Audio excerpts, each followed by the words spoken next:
Hello there and welcome to the Sleepy Mind. Tonight we drift into the quiet architecture of your own inner world.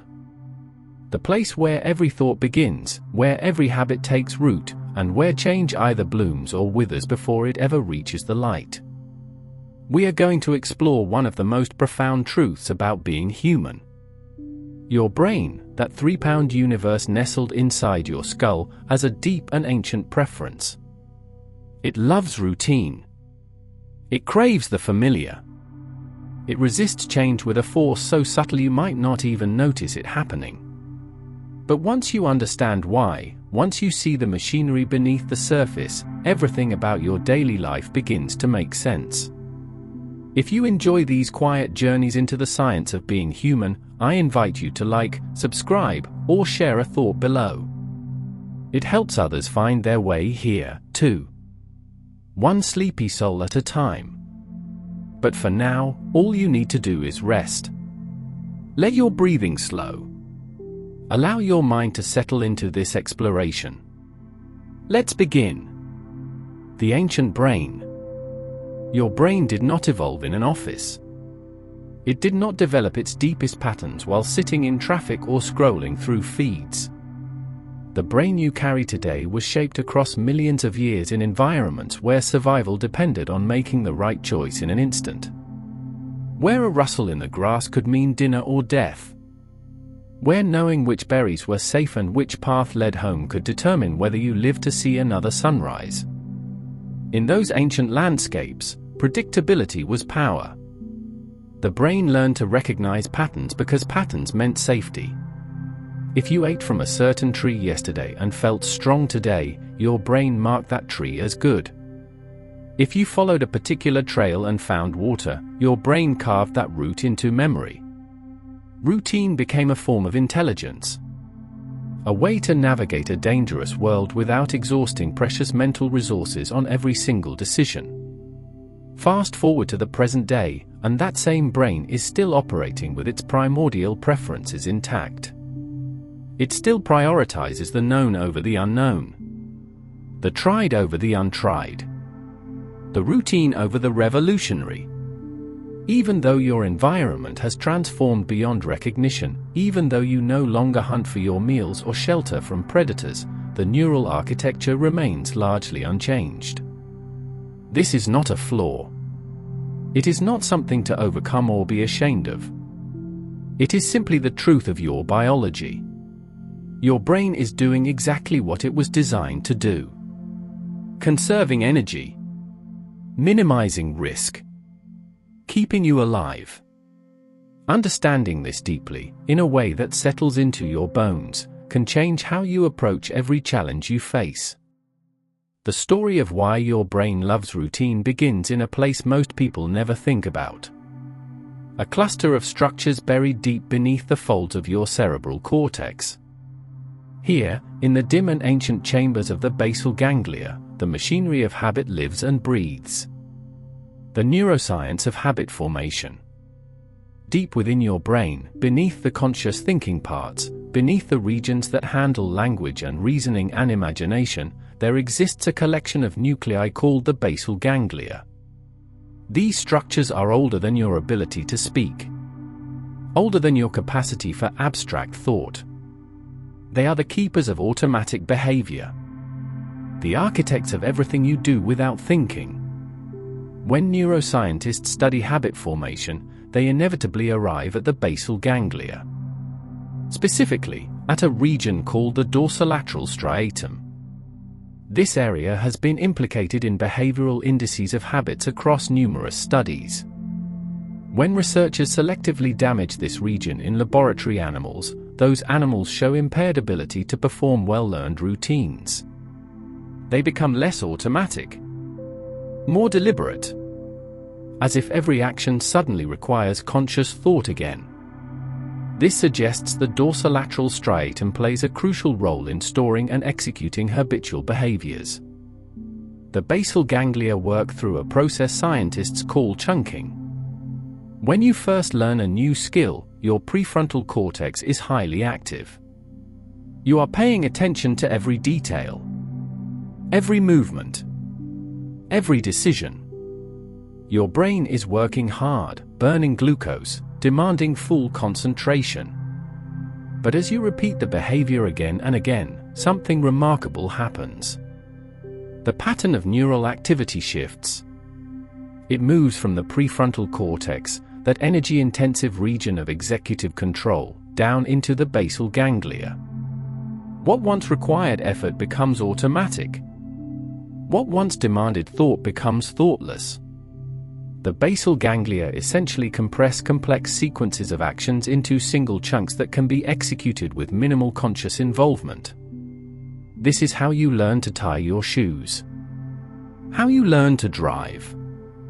How you learn to walk through your morning without making 1,000 tiny decisions about which foot to move first. This process is not instantaneous. Studies using modern brain imaging have tracked how neural activity changes during habit acquisition. In the early stages of learning, broad swaths of cortex light up on functional MRI scans. The brain is actively engaged, processing information from multiple sources, trying to figure out the best way forward. But over days and weeks of repetition, this activity consolidates. It narrows. It becomes more efficient. The transformation is striking. By the time a habit is fully formed, the brain shows dramatically less overall activity when performing the behavior. The dorsolateral striatum activates briefly at the beginning and end of the routine, like bookends holding the behavior in place. In between, the action unfolds almost by itself. Your brain has essentially automated the task, freeing up mental resources for other things. This is the genius of routine. It is a form of cognitive efficiency. By transforming repeated actions into automatic sequences, your brain conserves precious energy. It reduces the metabolic cost of living. It allows you to navigate your day without constant deliberation. The problem, of course, is that the same mechanism that makes routines so efficient also makes them incredibly hard to change. Because once a pattern is encoded in the basal ganglia, it does not simply disappear when you decide you want to do things differently. The habit loops that form in these deep brain structures are remarkably persistent. They involve not just the action itself, but also the context in which it occurs. The cue that triggers it. The reward that follows. All of these elements become woven together into a single neural pattern that activates as a unit. When you encounter the cue, your brain automatically initiates the routine, anticipating the reward that usually comes at the end. This is why habits are so powerful, and why they are so resistant to conscious willpower alone. You are not just fighting a behavior. You are fighting a deeply ingrained pattern of neural activity that has been reinforced thousands of times. The basal ganglia do not care about your New Year's resolutions. They do not respond to logical arguments about why you should change. They respond to repetition, to reward, to the consistent execution of new patterns over time. But here is something fascinating. The basal ganglia do not work in isolation. They are connected to virtually every other part of your brain through intricate networks of neural pathways. They receive input from sensory cortices, telling them what is happening in the environment. They receive input from the prefrontal cortex, providing information about goals and intentions. And they send output to motor regions, initiating the physical actions that make up the routine. One of the most important connections is between the basal ganglia and a structure called the substantia nigra, located in the midbrain. The substantia nigra produces dopamine, that neurotransmitter you have heard so much about. And dopamine plays a crucial role in habit formation. Not in the way most people think, however. For decades, scientists believed dopamine was the brain's pleasure chemical. The reward signal. The thing that made you feel good. But more recent research has revealed something more nuanced. Dopamine is not about pleasure per se. It is about prediction. About learning. About the difference between what you expected and what actually happened.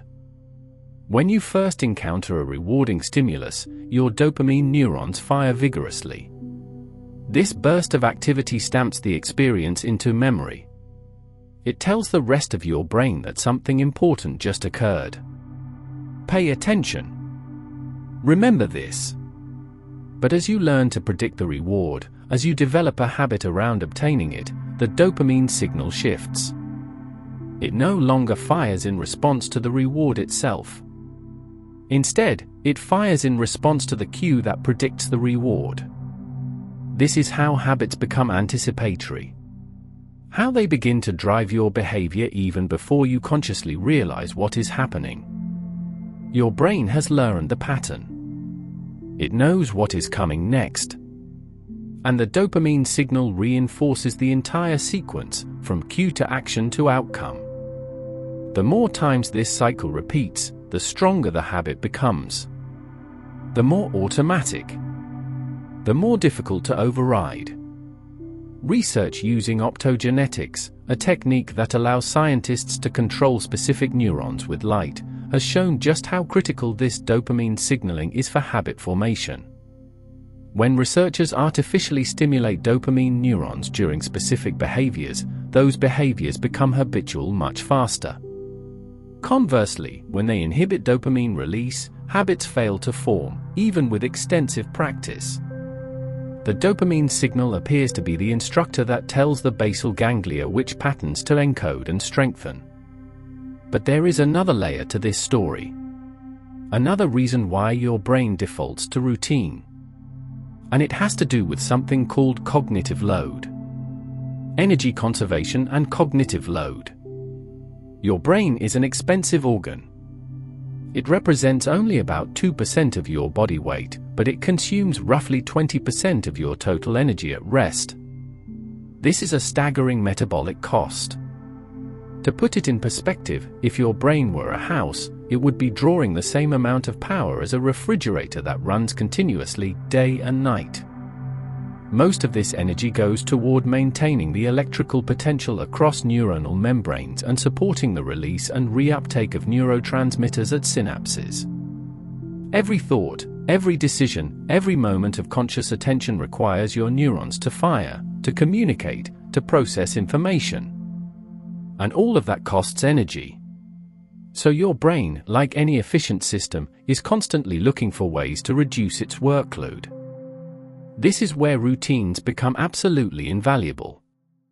When you automate a behavior, you free up cognitive resources. You reduce the number of decisions you have to make consciously. You lower the overall metabolic demand on your prefrontal cortex. This region, the executive control center of your brain, is particularly energy hungry. It is involved in working memory, in planning, in inhibiting impulses, in weighing options. All of these functions are metabolically expensive. Research on decision fatigue has shown that making decisions depletes a resource that can be exhausted. As you make more and more choices throughout the day, the quality of your decision-making declines. You become more impulsive, more likely to take shortcuts, more prone to making poor choices. This is not a matter of weakness. It is a matter of biology. Your prefrontal cortex is running low on the neurochemical resources it needs to function optimally. One famous study examined the decisions made by judges in parole hearings. Researchers analyzed more than 1,000 rulings and found a striking pattern. The percentage of favorable rulings dropped gradually from about 65% to nearly zero within each decision session. After a break, during which the judges presumably rested and ate, the rate of favorable rulings returned abruptly to about 65%. The judges were not aware this was happening. They believed they were applying consistent standards throughout the day. But their brains were fatigued. And that fatigue influenced their judgments in predictable ways. This phenomenon has been observed in many contexts. Healthcare workers making treatment decisions. Shoppers choosing products. Students taking tests. The pattern is consistent. As mental resources deplete, people make worse decisions. They default to the easier option. They avoid complex trade-offs. They become more conservative, more risk-averse, more likely to stick with the status quo. Now consider your daily life. You wake up in the morning and are immediately confronted with decisions. What to wear? What to eat? What to do first? Each choice draws on those limited cognitive resources. By the time you reach midday, you have already made hundreds of decisions, most of them so small you did not even notice. And each one has chipped away at your mental energy. This is why successful people often reduce unnecessary decisions in their lives. Barack Obama famously wore the same colored suits every day during his presidency. He did not want to waste mental energy on clothing choices when he had far more important decisions to make. Steve Jobs wore his iconic black turtleneck and jeans for the same reason. These individuals understood intuitively what neuroscience has confirmed. Decision-making is a limited resource. Preserve it for what matters most. Routines are the solution. Your brain has evolved to this problem. By automating large portions of your day, you conserve cognitive energy for the decisions that truly require deliberation. Your morning routine does not deplete you because it requires no deliberation. You move through it automatically, guided by well-worn neural pathways. This leaves your prefrontal cortex fresh and ready for the challenges that lie ahead. But there is a cost. The cost is flexibility. The cost is the ability to change. Because when you encounter a situation that demands a different response, when you need to break out of a routine and try something new, your brain resists. It pushes back. It generates that uncomfortable feeling of friction, of effort, of things not flowing smoothly. This is not just psychological. It is neurological. You are asking your brain to shift from automatic processing in the basal ganglia back to conscious processing in the prefrontal cortex. You are asking it to spend energy it would prefer to conserve. Research on cognitive load has demonstrated this with elegant clarity. When people are asked to perform a demanding mental task, they become less able to resist temptations, less able to persist on difficult problems, less able to regulate their emotions. The prefrontal cortex is overwhelmed. It cannot do everything at once. And when it has to choose between maintaining effortful control and defaulting to habit, habit usually wins. This is why changing your behavior is so much harder when you are stressed, tired, or overwhelmed. Your prefrontal cortex is already taxed. It does not have the resources to override your habitual patterns. So you fall back on routine. You eat the foods you always eat. You follow the paths you always follow. You do what you have always done, even when part of you knows you should be doing something different. The brain's preference for routine, then, is fundamentally about resource management. About operating efficiently in a world that demands constant vigilance and decision-making. Habits are not laziness. They are intelligence. They are your brain's way of solving the problem of limited cognitive capacity in an environment of unlimited demands. Understanding this can change how you approach habit change. It is not about trying harder. It is about working with your brain's natural tendencies. About creating new routines that become just as automatic as the old ones. About making the healthy choice the easy choice. The default choice. But energy conservation is only part of the story. There is another powerful force that keeps your brain anchored to familiar patterns. And it has everything to do with the chemistry of comfort. The chemistry of comfort. When you follow your routine, when you do what you always do, your brain releases a quiet cascade of neurochemicals that create a sense of safety and well-being. This is not happiness exactly. It is something more subtle. It is the feeling of things being right. of the world operating as it should, of predictability and control. At the center of this chemical story is dopamine, that molecule we have already encountered. But dopamine has multiple roles in the brain, depending on where it is released and what receptors it binds to. In the context of routine, dopamine does not just reinforce habits. It also creates anticipation. It drives you forward through familiar sequences of behavior, generating a kind of momentum that feels effortless. When you wake up and begin your morning routine, your brain knows what comes next. It has done this sequence hundreds of times. And as you move through each step, dopamine is released in small, steady pulses. Not the huge surges that come with novel rewards, but gentle waves that keep you moving smoothly from one action to the next. This is why routines can feel almost meditative. They require no deliberation, no planning, no anxiety about what to do next. You are riding a neural current that carries you along without effort.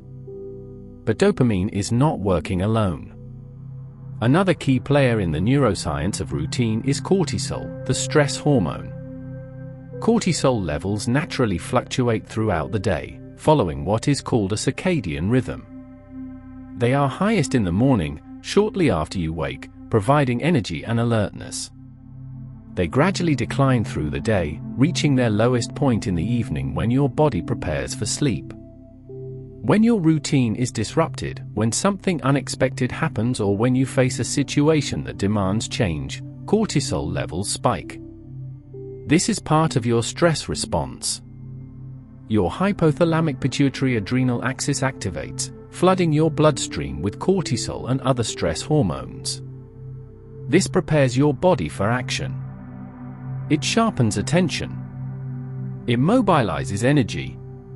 But it also creates a feeling of unease, of tension, of things not being quite right. Chronic stress, the kind that comes from sustained disruption of routine or from living in a state of constant uncertainty, keeps cortisol levels elevated for prolonged periods. This has profound effects on your brain and body. High cortisol interferes with memory formation. It impairs the function of the hippocampus, that seahorse-shaped structure crucial for encoding new experiences.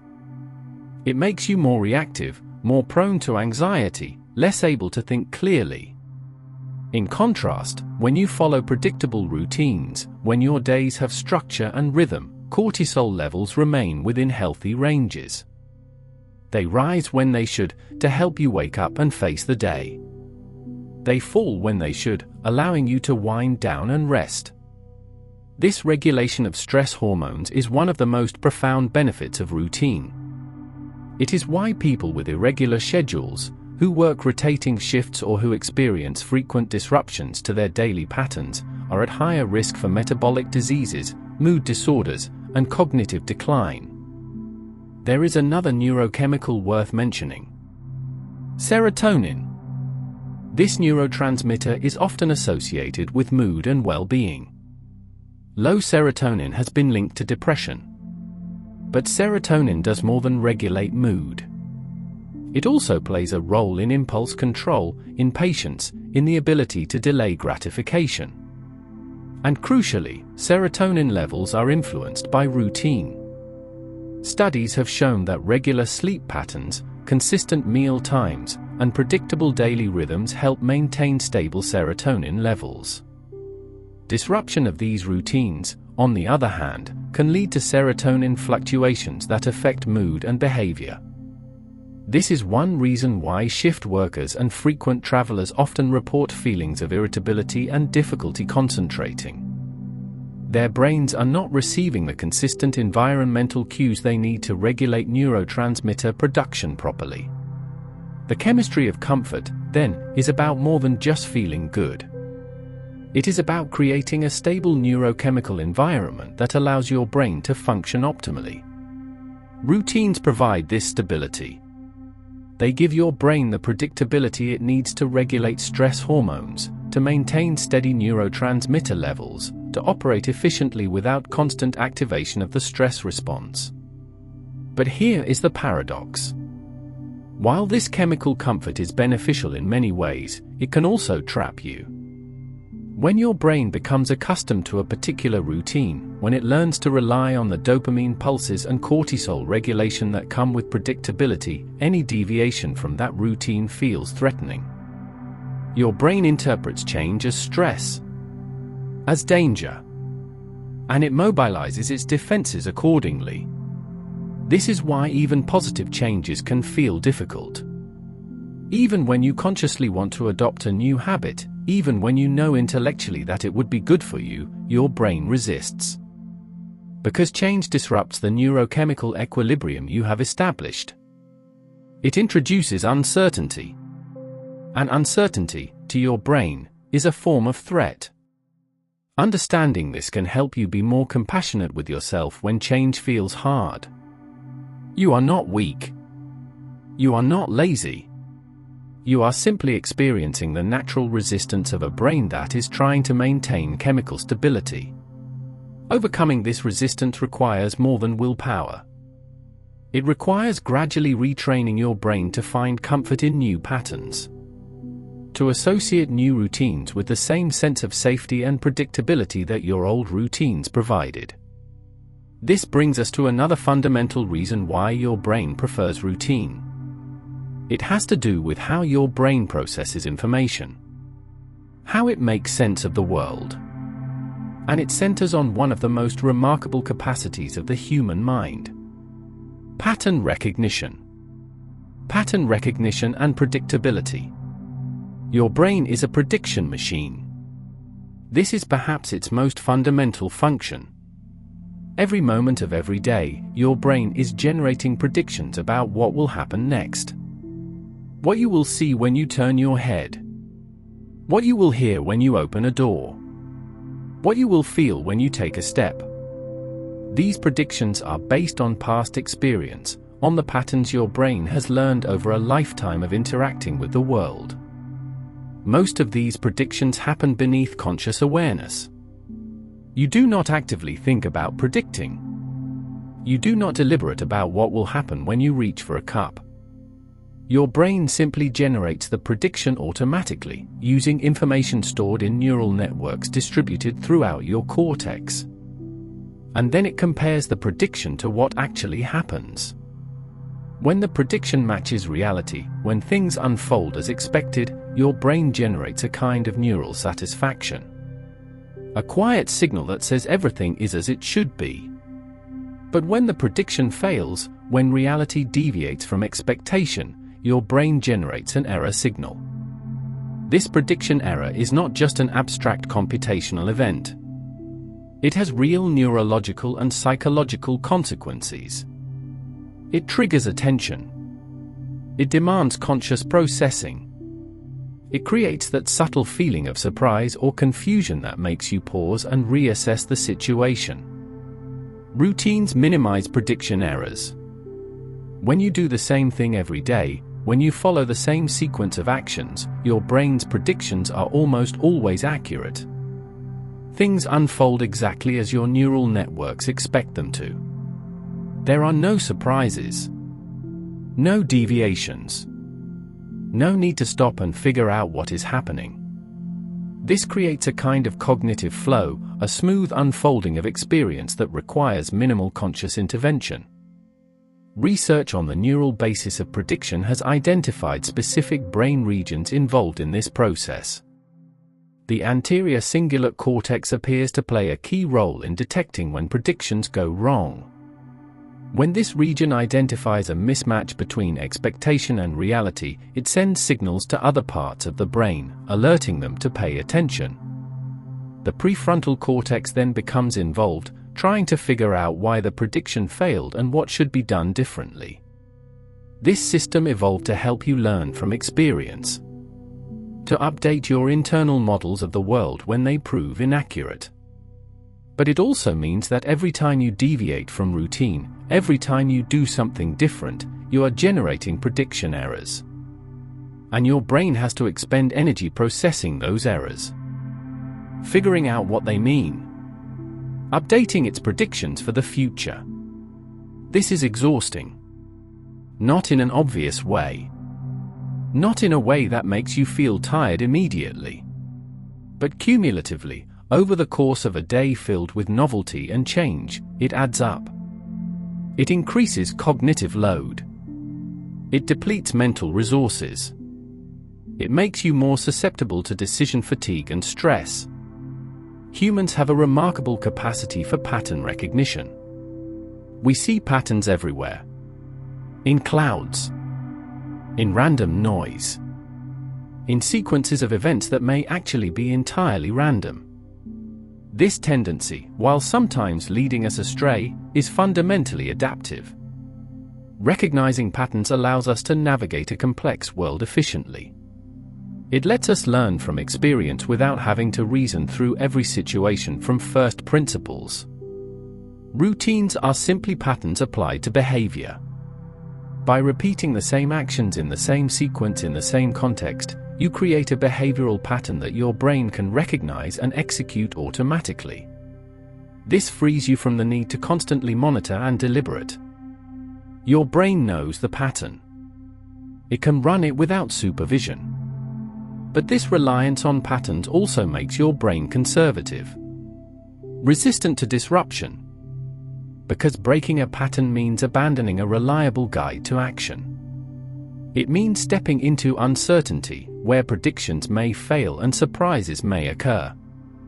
And your brain, shaped by millions of years of evolution in dangerous environments, is deeply averse to uncertainty. The preference for predictability shows up in countless ways in human behavior. We tend to choose familiar foods over novel ones, even when the novel option might be more nutritious or delicious. We prefer familiar routes over unfamiliar ones, even when the unfamiliar route might be faster. We stick with familiar brands, familiar methods, familiar ways of thinking. Because familiarity means predictability. And predictability means safety. This is not a conscious choice. You do not wake up each morning and decide to prefer predictability. It is built into the architecture of your brain. Into the way your neurons connect. Into the computational strategies your cortex employs. Understanding this can help you recognize when your preference for routine is serving you and when it is holding you back. Because while routines and predictability provide many benefits, there are also significant costs. Costs that become apparent when we examine what happens in the brain when change is necessary or when routine becomes too rigid. The dark side of change. There is a structure deep in your brain, nestled in the temporal lobe, that plays a crucial role in your emotional life. It is called the amygdala. This almond-shaped cluster of neurons is often described as the brain's fear center, though the description is somewhat oversimplified. The amygdala is more accurately understood as a threat detector. A system that evaluates potential dangers and triggers appropriate responses. The amygdala receives input from all your senses. It is constantly monitoring the environment for signs of threat. And one of the things it finds threatening is uncertainty. The unpredictable. The unknown. When you encounter a situation that is novel or ambiguous, when you cannot predict what will happen next, your amygdala becomes more active. It generates a state of heightened vigilance. A readiness to respond to potential danger. This makes perfect evolutionary sense. In ancestral environments, the unknown could hide predators, poisonous plants, hostile groups. Approaching unfamiliar situations with caution increased survival. So natural selection favored brains that treated novelty and uncertainty with suspicion. That activated the amygdala in response to the unfamiliar. That made you feel uncomfortable, anxious, reluctant to proceed. Research using functional brain imaging has shown that when people are exposed to uncertain outcomes, their amygdala activity increases. This is true even when the uncertainty involves no actual danger. Even when the worst possible outcome would be minor and temporary. The The amygdala does not reason about probabilities. It does not calculate risk rationally. It simply reacts to the presence of uncertainty with a threat response. This threat response has measurable effects on your body and mind. Your heart rate increases. Your palms may sweat. Your muscles tense. Your attention narrows, focusing on potential threats while ignoring other information. You may feel a sense of anxiety or dread that you cannot quite explain. All of this is your amygdala doing its job, preparing you to deal with potential danger. When you stick to routine, when you do what you have always done, your amygdala remains quiet. There is no uncertainty, no unpredictability, no reason to activate the threat response. Your brain interprets the familiar as safe. This creates a neurological bias toward routine. Because routine feels calm while change feels threatening. Routine is associated with low amygdala activity and stable stress hormone levels. Change is associated with amygdala activation and elevated cortisol. This is one reason why people often resist change even when they intellectually understand that change is necessary or beneficial. The resistance is not purely cognitive. It is not a matter of weighing pros and cons and deciding the old way is better. It is a visceral, emotional resistance generated by ancient brain systems that equate novelty with danger. Studies of individuals with anxiety disorders have found that their amygdala tends to be hyperresponsive to uncertain situations. They show exaggerated activation in response to ambiguous cues. This makes them especially prone to avoiding novelty and clinging to routine. But even in people without clinical anxiety, the amygdala shows increased activity when faced with uncertainty. The difference is one of degree, not kind. The relationship between the amygdala and other brain regions is crucial here. The amygdala is connected to the prefrontal cortex, particularly to regions involved in emotion regulation and cognitive control. Under normal circumstances, the prefrontal cortex can modulate amygdala activity. It can, in effect, tell the amygdala to calm down, to not overreact to minor uncertainties. This is what happens when you consciously remind yourself that a new situation is not actually dangerous. When you talk yourself through a fear and decide to proceed anyway. But this top-down control requires cognitive resources. It requires your prefrontal cortex to be functioning well. And as we have seen, the prefrontal cortex is vulnerable to fatigue, stress, and depletion. When your mental resources are low, when you are tired or overwhelmed, the prefrontal cortex has less ability to regulate the amygdala. The threat response becomes stronger. Change feels more threatening. Routine becomes more appealing. There is another aspect of change that activates the amygdala: the fear of loss. Research on decision-making has consistently shown that humans are loss-averse. We feel the pain of losing something more intensely than we feel the pleasure of gaining something of equal value. This asymmetry is partly mediated by the amygdala. When you face a decision that might result in loss, your amygdala becomes active, generating negative emotion that biases you toward avoiding the loss.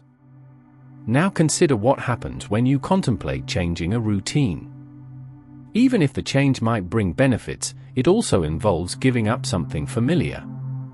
You are losing the comfort of predictability, the ease of automaticity, the neurochemical stability of an established pattern. Your amygdala registers this as a potential loss, and it pushes back. This is why the prospect of change can trigger anxiety, procrastination, rationalization. Your amygdala is signaling threat. And your mind, trying to make sense of this feeling, generates thoughts that justify staying with the familiar. You tell yourself you do not have time for a new routine, that the old way is good enough, that you will change later, when conditions are more favorable. These thoughts feel rational, but they are often driven by the amygdala's aversion to uncertainty and loss. Understanding the role of the amygdala in resistance to change does not make change easy. But it can help you recognize what is happening when you feel that visceral reluctance. You are not broken. You are not uniquely weak. You are experiencing a normal response of a brain that evolved to be cautious about the unknown. And while this caution served your ancestors well, it can sometimes hold you back in modern life, where routine adherence may prevent growth and adaptation. The key is not to eliminate the amygdala's response, which would be neither possible nor desirable. The key is to work with it. To gradually expose yourself to new patterns in ways that allow the amygdala to learn that the unfamiliar is not dangerous. To build new routines slowly, giving your brain time to adjust. To support your prefrontal cortex with adequate rest and stress management so it can effectively regulate emotional responses. But there is more to the story of routines and the brain. Because not all routines are created equal. Some routines align with your biology in ways that amplify their benefits. And among the most powerful are the routines you follow in the morning. Morning rituals and circadian rhythms. Deep within your hypothalamus, in a region called the suprachiasmatic nucleus, lives your brain's master clock. This cluster of about 20,000 nerve cells coordinates the daily rhythms that govern nearly every aspect of your physiology. Your body temperature, your hormone levels, your alertness and sleepiness, your hunger and metabolism. All of these follow roughly 24-hour cycles, synchronized to the rotation of the Earth. These circadian rhythms are not just passive oscillations. They actively shape how your brain and body function throughout the day. There are times when your cognitive abilities peak. Times when your physical strength is greatest. Times when you are naturally more creative or more focused. Understanding these rhythms and aligning your routines with them can dramatically amplify the benefits of routine while minimizing the effort required to maintain it. The suprachiasmatic nucleus receives direct input from your eyes. Special photoreceptors in your retina detect light and send signals to this master clock, telling it whether it is day or night. This is how your circadian system stays synchronized with the external world. Without light cues, your internal clock would gradually drift out of alignment, running on a cycle slightly longer than 24 hours. Light exposure in the morning is particularly important. Within the first hour or two after waking, exposure to bright light, especially sunlight, sends a powerful signal to the suprachiasmatic nucleus. This signal resets your circadian clock for the day. It reinforces the timing of all your biological rhythms. It helps ensure that your hormones are released at the right times, that your body temperature follows its proper course, that you feel alert during the day and sleepy at night. This is why morning routines that include outdoor exposure have such profound effects. You are not just getting exercise or fresh air. You are synchronizing your entire physiology. You are sending a signal to your master clock that says today has begun.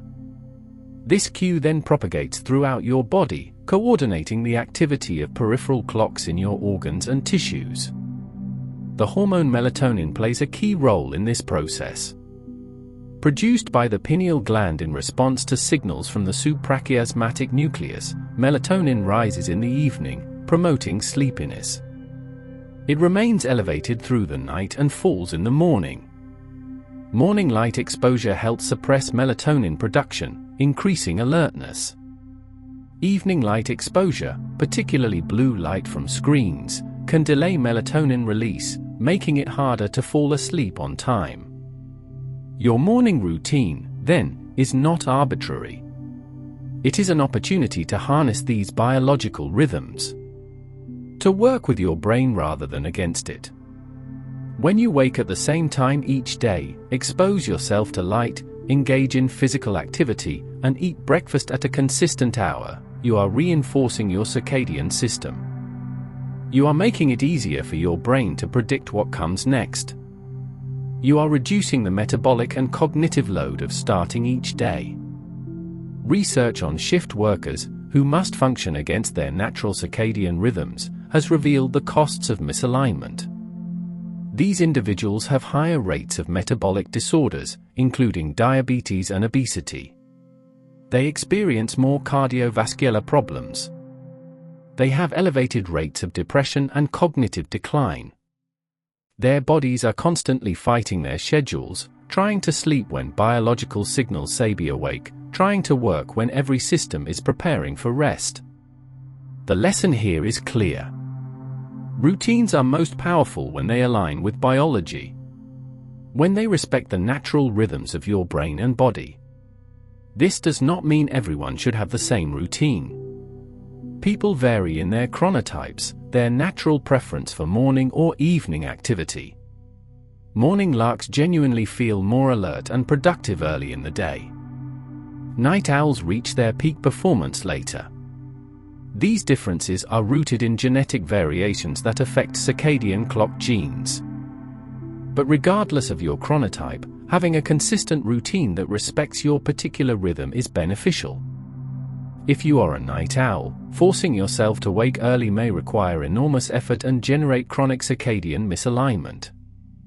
Better to structure your day in a way that works with your natural tendencies. The key is consistency. Waking at the same time, sleeping at the same time, eating at regular intervals. This predictability allows your circadian system to stabilize. The effect of morning routines extends beyond circadian alignment. They also influence your emotional state for the entire day. A study examining the relationship between morning routines and mood found that individuals who followed consistent morning practices reported lower levels of anxiety and better emotional regulation. The routine itself seemed to provide a psychological anchor. A sense of control and predictability that buffered against the stresses that would inevitably arise later in the day. This makes intuitive sense. When you begin your day with familiar actions, when you move through a sequence you have performed countless times, you establish a baseline of calm. Your amygdala remains quiet. Your cortisol levels rise appropriately but not excessively. Your brain enters a state of focused readiness, prepared to engage with whatever challenges await. In contrast, when your morning is chaotic and unpredictable, when you wake at different times, skip routines, or rush through your preparations, you start the day in a state of stress. Your brain has to work harder to orient itself. Your emotional baseline is elevated. You are more reactive, less resilient. The morning is also when your prefrontal cortex is freshest. You have not yet depleted your cognitive resources through decision-making and effortful control. This makes the morning an ideal time to engage in practices that require discipline and deliberation. Exercise, meditation, creative work, planning. By placing these activities in your morning routine, you take advantage of your peak cognitive capacity. And by making them routine, you reduce the effort required to initiate them. But here is the challenge. Creating a morning routine requires changing evening habits. Because your morning state is determined largely by how well you slept. And your sleep is influenced by what you do in the hours before bed. This is where the interdependence of routines becomes apparent. You cannot simply bolt a new morning routine onto an unchanged lifestyle. The routines throughout your day form a system. They influence each other. And changing one part often requires adjusting others. This systemic nature of routine is both a challenge and an opportunity. It is a challenge because it means you cannot simply willpower your way into a better morning. You have to address the entire architecture of your day. But it is an opportunity because it means small changes can cascade through your entire life. A better evening routine leads to better sleep, which leads to a better morning, which leads to better choices throughout the day, which makes the evening routine easier to maintain. The system begins to reinforce itself. Understanding how habits form and how they can be changed is crucial for anyone who wants to reshape their daily patterns. And the neuroscience of habit change reveals both why it is so difficult and how it can be accomplished. Breaking and building habits. There is a popular myth that it takes 21 days to form a new habit.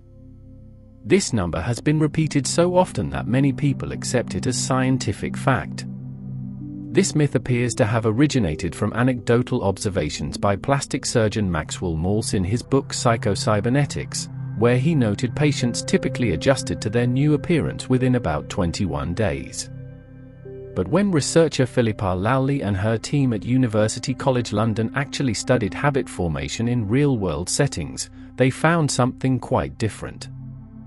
In their study published in the European Journal of Social Psychology, 96 volunteers chose eating, drinking, or activity behaviors to carry out daily in the same context for 12 weeks.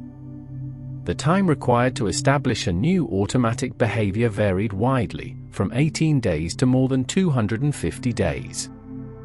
On average, it took about 66 days for a behavior to become automatic. But the variation was enormous. What accounts for this variability? Several factors. The complexity of the behavior matters. Simple habits like drinking a glass of water each morning became automatic much faster than complex ones like following a detailed exercise routine. The consistency of execution matters. People who performed the behavior every day without fail reached automaticity faster than those who skipped days. And individual differences matter. Some people appear to form habits more quickly than others, possibly due to differences in dopamine signaling or basal ganglia function. But perhaps the most important factor is what neuroscientists call neuroplasticity. The capacity of your brain to change its structure and function in response to experience. Every time you repeat a behavior, you strengthen the neural connections that support it. Neurons that fire together wire together, as the famous saying goes. With each repetition, the synapses linking the relevant neurons become more efficient. The pattern becomes easier to activate. The behavior requires less conscious effort. This process is not instantaneous. It takes time for synapses to strengthen, for proteins to be synthesized, for neural pathways to reorganize. This is why habit formation feels gradual. The first few times you perform a new behavior, it requires full attention and considerable effort. Your prefrontal cortex is heavily involved, consciously directing the action. But with each repetition, a bit more processing shifts to the basal ganglia. The behavior becomes slightly more automatic, slightly easier. The key insight here is that habit change is fundamentally a process of neuroplasticity. You are not just changing your behavior. You are changing your brain. You are rewiring neural circuits. And this takes sustained, consistent practice. There are no shortcuts. No pills or techniques that can instantly overwrite an old pattern with a new one. The brain changes through experience, through repetition, through the gradual accumulation of synaptic modifications over time. This is both humbling and empowering. Humbling because it means you cannot change overnight. You cannot simply decide to be different and make it so. The brain does not work that way. But empowering because it means change is possible. Genuinely possible. If you are willing to put in the time and effort, if you are willing to repeat a new behavior consistently, your brain will eventually encode it as a habit. The new pattern will become automatic. It will start to feel natural. There is another critical aspect of habit change that neuroscience illuminates. The difficulty of breaking an old habit versus building a new one. You might think these are the same process, just in different directions. But they are not. The neural pathways underlying an old habit do not disappear when you stop performing the behavior. They remain intact, ready to be reactivated if the appropriate cue appears. This is why breaking a habit is so much harder than forming one. You are not erasing a neural pattern. You are trying to inhibit it, to prevent it from activating when its cue appears. And inhibition requires active effort from the prefrontal cortex. It requires cognitive resources. It requires sustained attention and control, which means it is vulnerable to all the factors that deplete those resources. Stress, fatigue, distraction. When your prefrontal cortex is compromised, the old habit tends to reassert itself. The most effective strategy for changing behavior, according to research, is not to try to eliminate the old habit. It is to replace it with a new one. To build a competing pattern that responds to the same cue but leads to a different action. This is called habit substitution. And it works because you are not fighting against a neural pathway. You are building an alternative pathway that can eventually become stronger than the original. For example, if you have a habit of snacking on junk food in the evening while watching television, simply trying not to snack will be difficult. The cue of settling onto the couch triggers the habitual behavior. Your basal ganglia initiate the routine. And inhibiting this requires constant vigilance from your prefrontal cortex. A more effective approach is to substitute a different behavior. To have a healthy snack prepared. To perform a different activity like stretching or doing a puzzle. To create a new routine that responds to the same cue but leads to a different outcome. Over time, with consistent practice, the new routine becomes automatic. The neural pathway strengthens. And eventually, the cue triggers the new behavior rather than the old one. You have not erased the old pathway, but you have built a new one that dominates. The old pathway may still be there, lurking in the background, ready to activate if you stop practicing the new behavior. But as long as you maintain the new routine, it remains suppressed. This understanding can change how you approach habit change. Instead of viewing it as a battle of willpower, a struggle between your good intentions and your base impulses, you can view it as a process of neural retraining. You are teaching your basal ganglia a new pattern. And like any teaching, it requires patience, consistency, and time. You would not expect to learn a musical instrument overnight. You would not expect to become fluent in a new language after a few weeks. Why would you expect habit change to be any faster? The brain's capacity for neuroplasticity continues throughout life. Even in older age, neurons can form new connections, synapses can strengthen, neural circuits can reorganize. This means it is never too late to change. Never too late to establish new routines. Never too late to reshape the patterns that govern your daily life. The process may take longer. It may require more conscious effort. But it is fundamentally possible. Research on successful habit change has identified several key principles. First, start small. Attempting to overhaul your entire life at once overwhelms your brain. It generates too many prediction errors. It depletes cognitive resources rapidly. Better to focus on changing one behavior at a time. Make it so small that it feels almost trivial. Once that behavior becomes automatic, add another. Build gradually. Second, use environmental cues. Place the objects you need for your new behavior in obvious locations. Make the cue impossible to miss. This reduces the load on memory and attention. You do not have to remember to perform the behavior. The environment reminds you. Third, track your consistency. Simply noting whether you perform the behavior each day can be surprisingly powerful. It provides feedback. It builds a sense of accomplishment. It helps you identify patterns in when and why you skip the behavior. Fourth, expect setbacks. You will miss days. You will revert to old habits. This is normal. It does not mean you have failed. It means you are human. The key is to resume the new behavior as quickly as possible. Do not let a single lapse turn into abandonment. Fifth, be patient. Remember that habit formation takes time. Weeks or months, not days. The benefits may not be immediately apparent. But if you persist, if you trust the process of neuroplasticity, change will come. All of this assumes, of course, that you are attempting change in isolation. But humans are social creatures. And our routines are shaped not just by our individual brains but by the cultures and communities we inhabit. Cultural and social routines.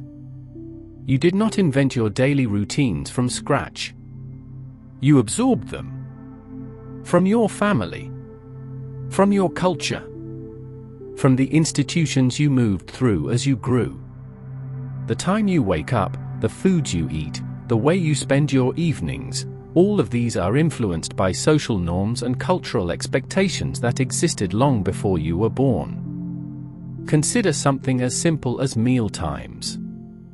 In some cultures, breakfast is a large, leisurely affair. In others, it is a quick, functional intake of fuel. The timing of lunch varies by region. Dinner might happen at 6 in the evening or at 10 at night, depending on where you live. These are not arbitrary differences. They are cultural patterns, transmitted across generations, embedded in work schedules and family structures and climate and history. Your brain learns these patterns just as it learns any other routine. Through repetition and social reinforcement. When everyone around you follows the same schedule, when your environment is structured around certain expectations, following those patterns becomes the path of least resistance. It requires no deliberation. No justification. You simply do what everyone does. And your brain, always seeking efficiency, encodes these culturally prescribed behaviors as habits. This social dimension of routine has profound implications. It means that changing your behavior often requires going against social norms. Opting out of patterns that everyone else follows. And this generates its own form of resistance. Not just from your brain, but from the people around you. Social pressure to conform is a powerful force. It activates brain regions involved in social pain and rejection. When you do something different, when you break from routine in a way that makes you stand out, your brain experiences this as a form of threat. Research on social conformity has shown that humans have a deep-seated tendency to align their behavior with that of their group. This tendency is mediated by brain regions including the medial prefrontal cortex and the temporal parietal junction, areas involved in thinking about others' mental states and evaluating social information. When you are about to act in a way that differs from the group, these regions become active. They generate a sense of uncertainty, a questioning of whether you are making the right choice. This is why maintaining a routine that differs from those around you requires not just individual discipline but social support. Finding others who share your goals. Creating environments that reinforce your desired behaviors rather than undermining them. Your brain is exquisitely sensitive to social cues. It wants to fit in. It wants to be part of the group. Harnessing this tendency, rather than fighting it, can make habit change much easier. But social routines can also be deeply beneficial. Shared rituals create cohesion. They generate a sense of belonging. They provide temporal landmarks that help structure your experience of time. Think of the weekly rhythm of work and rest. The annual cycle of holidays and seasons. These shared patterns give your life shape. They provide reference points. They create opportunities for connection and meaning. Many of the most enduring human routines are social in nature. Religious observances. Family dinners. Community gatherings. These are not just individual habits. They are collective practices that bind people together, that transmit values across generations, that create a sense of continuity and identity. Your brain does not just respond to the routine itself. It responds to the social meaning embedded in the routine. This is why disruption of social routines can be so distressing. During the pandemic, when gatherings were cancelled and normal patterns of interaction became impossible, many people experienced profound disorientation. It was not just the isolation. It was the loss of temporal structure, the absence of familiar markers in the flow of time. Your brain relies on these external rhythms to organize experience. When they disappear, you have to work harder to maintain coherence, to make sense of one day versus another. The social nature of routine also helps explain why certain behaviors are so resistant to change. If everyone in your household has certain habits, if your workplace operates according to certain rhythms, if your culture prescribes certain practices, changing your own behavior means creating friction, going against the current. And your brain, always seeking the path of least resistance, will push you back toward alignment. This does not mean change is impossible, but it does mean that successful change often requires changing your environment, surrounding yourself with people who support new behaviors, removing cues that trigger old habits, creating structures that make the desired action easier than the undesired one. You are not just changing your brain. You are changing the system in which your brain operates. But there is a point where routine can become excessive, where the brain's preference for predictability crosses into rigidity. And understanding this threshold is important for maintaining mental health and adaptive functioning. When routine becomes rigid, the human brain exists on a spectrum. At one end, there is chaos, complete unpredictability, no structure, no routine. This is highly stressful for the brain. It requires constant vigilance, constant decision-making, constant adjustment. It depletes resources rapidly and generates sustained anxiety. At the other end, there is rigidity, complete inflexibility, an inability to deviate from routine even when circumstances demand it. This is also problematic. It prevents adaptation. It causes distress when routines are disrupted. It interferes with functioning. Most people operate somewhere in the middle. They have routines that provide structure and efficiency while maintaining enough flexibility to adapt when necessary. But for some individuals, the balance tips too far toward rigidity. And this can become pathological. One example is obsessive-compulsive disorder. People with this condition often develop highly specific routines that must be performed in exact ways. Washing hands a certain number of times, checking locks in a particular sequence, arranging objects in precise configurations. These routines are not merely habits. They are compulsions driven by intense anxiety. The brain has become locked into patterns that it cannot release, even when the person consciously recognizes that the behaviors are excessive. Brain imaging studies of individuals with obsessive-compulsive disorder have found abnormalities in the circuits connecting the orbitofrontal cortex, the anterior cingulate cortex, and the basal ganglia. These are precisely the regions involved in habit formation and behavioral control. The basal ganglia, in particular, show altered activity patterns. It is as if the normal mechanism for chunking behaviors into efficient routines has gone into overdrive, creating compulsions instead of adaptive habits.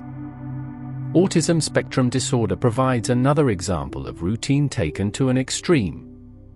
Many individuals on the spectrum have a profound need for sameness, for predictable environments, for consistent routines. Changes to their routine can cause severe distress, leading to meltdowns or shutdowns. This appears to reflect differences in how the autistic brain processes uncertainty and prediction errors. Research suggests that autistic individuals may have heightened prediction error signals. Their brains may generate stronger responses to deviations from expectation. This would make the world feel more unpredictable, more chaotic, more threatening. Developing rigid routines becomes a way to manage this experience. To create islands of predictability in a sea of uncertainty. The routines are not arbitrary. They are deeply functional, serving to regulate an overwhelmed nervous system. These clinical examples illustrate an important principle. The brain's preference for routine is not inherently good or bad. It is adaptive within a certain range. But when it becomes too extreme, when it interferes with functioning or causes significant distress, it crosses into pathology. The line between healthy routine and pathological rigidity is not always clear. But it generally comes down to flexibility. Can you deviate from your routine when circumstances require it? Can you tolerate disruption without severe anxiety? Can you adapt to new situations? For most people, the challenge is not avoiding pathological rigidity. It is finding the right balance. Enough routine to provide structure and efficiency. Enough flexibility to adapt and grow. This balance is not static. It shifts depending on circumstances. During periods of high stress or major life changes, you may need more routine to provide stability. During periods of stability and low stress, you may benefit from introducing more variety and novelty. The key is self-awareness. Paying attention to how your routines are serving you. Are they making your life easier or harder? Are they providing helpful structure or constraining you?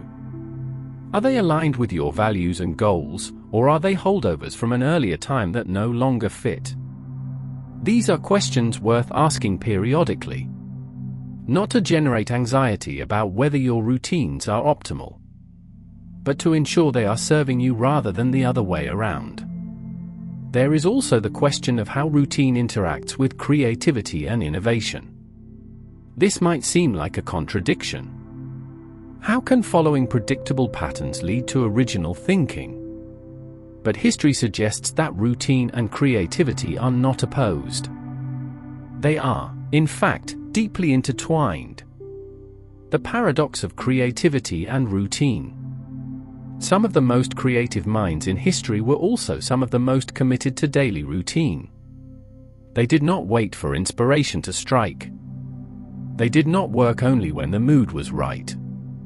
They showed up at the same time each day and did the work, whether they felt like it or not. The novelist Maya Angelou rented a small hotel room where she went every morning to write.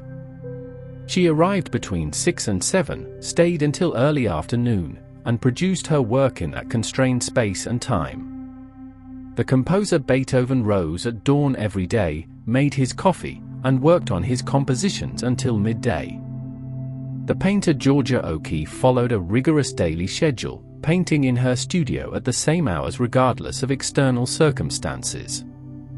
These are not isolated examples. Study after study of highly creative individuals reveals similar patterns. They establish routines. They protect their creative time. They remove as much variability and decision-making from their day as possible so that their mental resources can be focused on the creative work itself. This might seem paradoxical until you remember what we have learned about how the brain works. Creativity requires cognitive resources. It demands that your prefrontal cortex be functioning at its best. It requires mental energy, focus, sustained attention. If you deplete these resources on trivial decisions and unpredictable schedules, you have little left for creative work. But if you automate the structure of your day, if you follow routines that require no deliberation, you preserve those resources. You arrive at your creative work with a fresh, ready mind. Routine does something else for creativity. It creates the psychological safety necessary for risk-taking. When the rest of your life is predictable and stable, when you know what to expect from your daily patterns, your brain feels secure enough to venture into unknown territory. To try new ideas. To experiment. To tolerate the uncertainty that creative work inevitably involves. The routine becomes a foundation from which exploration can safely occur. There is also the matter of what psychologists call flow. That state of deep absorption where time seems to disappear and the work unfolds effortlessly. Flow is more likely to occur when you have clear goals, immediate feedback, and a balance between challenge and skill. But it is also more likely when you minimize distractions and external demands. When you do not have to constantly shift attention or make decisions about what to do next. Routine creates the conditions for flow. When you sit down to work at the same time each day, in the same place, following the same preparatory ritual, you are essentially training your brain to enter a focused state. The routine becomes a cue. A signal to your basal ganglia and prefrontal cortex that now is the time for deep work. Your brain learns to anticipate this period. It prepares. It mobilizes the neurochemical resources necessary for sustained concentration. Research on peak performance has found that elite athletes, musicians, and professionals across domains tend to have highly structured practice routines. They do not leave their training to chance or inspiration. They systematically work on specific skills at specific times. They warm up in consistent ways. They follow the same sequences. And through this repetition, they develop the capacity to perform at their highest level reliably, not just when conditions happen to be perfect. The paradox, then, is not really a paradox at all. Creativity does not emerge from chaos. It emerges from a mind that has the resources and psychological safety to explore. And routine provides both. It frees your brain from the burden of constant decision-making. It creates stability that allows for risk-taking. It establishes temporal boundaries that protect your most valuable cognitive resources for the work that matters most. But here is where individual differences become important. Not everyone thrives on the same degree of routine. Some people genuinely need more variety and stimulation than others. Their brains may have different dopamine signaling patterns, different baseline levels of arousal, different optimal points on the spectrum between structure and flexibility. The artist who thrives on a rigid daily schedule might be perfectly happy. But another artist might find that same schedule stifling. They might need more spontaneity, more response to changing moods and external circumstances. The key is knowing yourself. Understanding how your particular brain operates. What degree of routine helps you function optimally? What degree of novelty you need to stay engaged? There is no universal prescription. The goal is not to follow someone else's routine. It is to discover and create the patterns that work for you, that align with your neurobiology, your circumstances, your values, and your goals. And this brings us to a crucial question. If your brain is so strongly biased toward routine, if change is so difficult and costly, how do you know when it is time to change? When should you push against your brain's preference for the familiar? Recognizing when change is necessary. Your brain will always prefer routine. This preference does not go away. It is built into the architecture of your neural systems. But there are times when following routine becomes counterproductive. When the patterns you have established no longer serve you. When circumstances have changed and your habits have not adapted. Recognizing these moments requires a different kind of awareness. A willingness to step back from the automatic flow of daily life and assess whether your routines are helping or hindering you. One sign that change may be necessary is persistent dissatisfaction. If you find yourself consistently unhappy with some aspect of your life, if you keep wishing things were different but nothing seems to improve, it is worth examining your routines. Often, dissatisfaction is a signal that your behaviors are not aligned with your values or goals. You may be following patterns that made sense at one time but no longer fit who you are or what you want.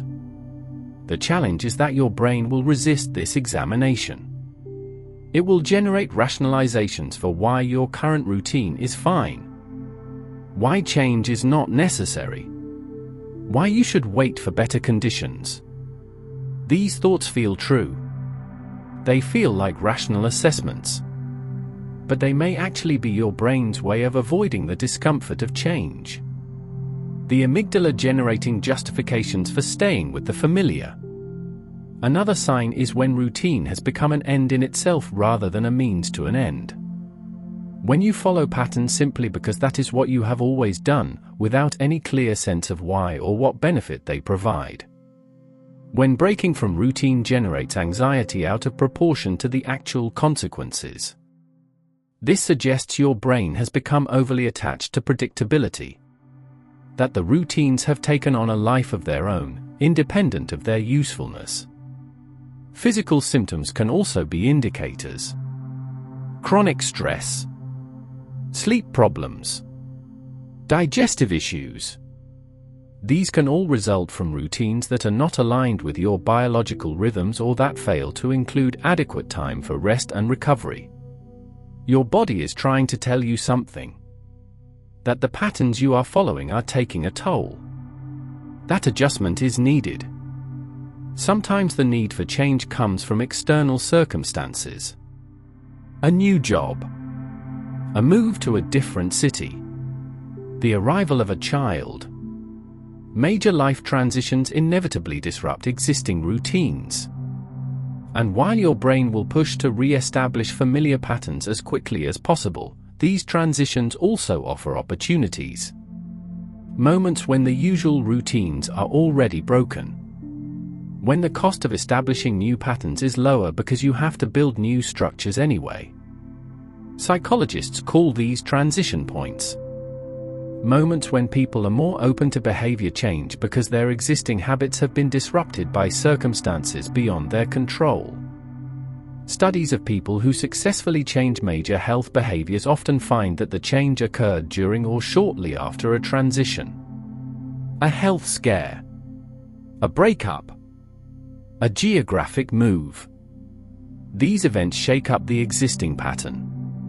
They create space for something new to take root. The wisdom, then, is to recognize when you are in a transition point and use it intentionally. Rather than rushing to recreate your old routines in new circumstances, pause. Consider what patterns actually serve you. What you want your life to look like in this new context. This is your opportunity to design routines that align with who you want to be, not just who you have been. But even without a major transition, it is worth periodically examining your routines. Not obsessively. Not constantly second-guessing yourself. But perhaps once or twice a year, taking time to reflect. Are your habits serving you?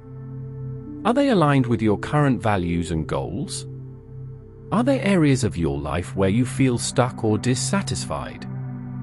Where small changes to routine might make a significant difference? This kind of reflection requires stepping back from the automatic flow of daily life. Creating space for conscious thought. This might happen during a vacation, during a retreat, during a long walk or a quiet evening. The key is to create distance from your usual patterns so you can see them more clearly. When you are immersed in routine, when you are moving through your days on autopilot, it is difficult to assess whether those patterns are optimal. You need perspective. You need to activate your prefrontal cortex to engage in deliberate evaluation rather than automatic execution. And once you have identified an area where change might be beneficial, the question becomes how to implement that change effectively.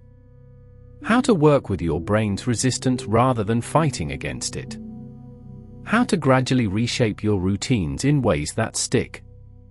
Strategies for sustainable change. The most important principle for changing routines is this: work with your brain, not against it. You cannot simply override your basal ganglia with willpower. You cannot force your amygdala to stop responding to uncertainty. But you can harness the same mechanisms that created your current routines to build new ones. You can use your understanding of neuroscience to make change easier and more sustainable. Start by identifying the cue. Every habit has a trigger, a specific context or event that initiates the automatic behavior. If you want to change a habit, you need to identify what cues it. Is it a time of day? A location? An emotional state? A particular person or situation? Once you know the cue, you can intervene more effectively. For habits you want to eliminate or replace, one strategy is to avoid the cue entirely. If you tend to snack when you walk past the kitchen, take a different route through your home. If you automatically check your phone when you wake up, keep it in another room. Removing the cue prevents the habit from activating automatically. Your brain does not have the opportunity to initiate the routine. But cue avoidance is not always practical. You cannot avoid all the situations that trigger unwanted habits. In these cases, the strategy is to prepare an alternative response. To decide in advance what you will do when the cue appears. This is called implementation intentions in psychology research. Studies have shown that people who form specific if-then plans are significantly more likely to follow through on desired behaviors. The key is specificity. Not just "I want to exercise more, but if I come home from work and feel tired, then I will change into workout clothes immediately." The specificity creates a new cue response pattern. When the situation occurs, your brain has a prepared action. You do not have to deliberate. You do not have to rely on motivation in the moment. You simply execute the plan. Another crucial strategy is to make the desired behavior as easy as possible. Reduce friction. Remove obstacles. Your brain will default to the path of least resistance. So make the new habit the easiest option. Prepare your workout clothes the night before. Pre-cut vegetables so healthy snacking requires no prep. Set up automatic bill payments so you do not have to remember.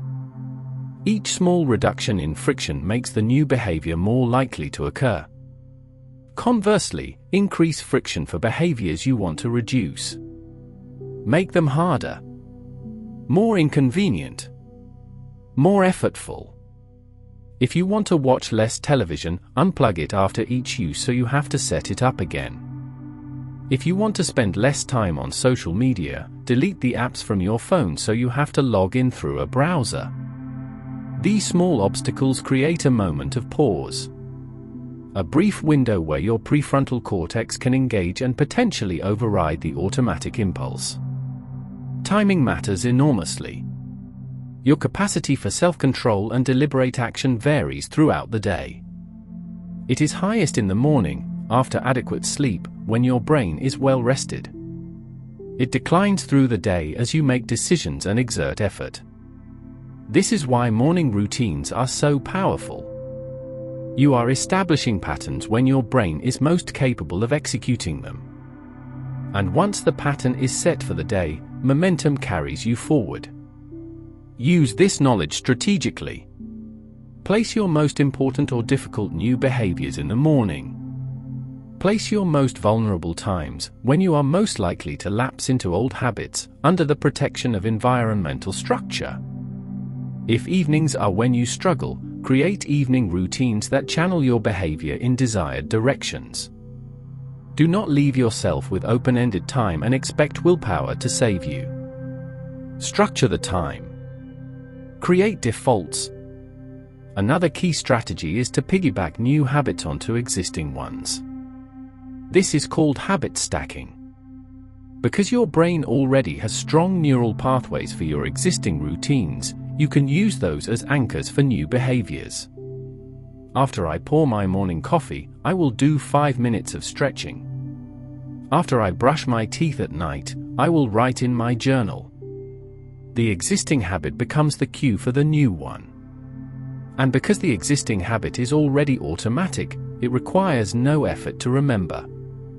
The new behavior gets carried along. Social support amplifies all of these strategies. When other people know about your goals, when they expect certain behaviors from you, when you have commitments to others that depend on following through, your likelihood of success increases dramatically. This is not about external pressure or accountability in a negative sense. It is about working with your brain's social nature. Your neural systems for social connection and reputation are ancient and powerful. They can be allies in behavior change. Find others who share your goals. Join groups or communities that reinforce the behaviors you want to adopt. Make commitments to people you care about. Not vague promises but specific plans. I will meet you at the gym on Tuesday morning. I will send you my writing every Friday. These social structures create additional cues and consequences that support the new routine. Tracking your behavior provides feedback. And feedback shapes learning. The simple act of recording whether you performed a behavior each day can increase your consistency. It creates a visual representation of your progress. It helps you identify patterns in when and why you succeed or struggle. It provides small moments of satisfaction when you mark another day complete. This satisfaction, minor as it seems, is a form of reward. And rewards strengthen habits. But perhaps the most important strategy is self-compassion. You will fail. You will have lapses. You will revert to old patterns. This is not a sign that you are weak or that change is impossible. It is a sign that you are human. That your brain is operating exactly as it evolved to operate. The question is not whether you will fail but how you respond to failure.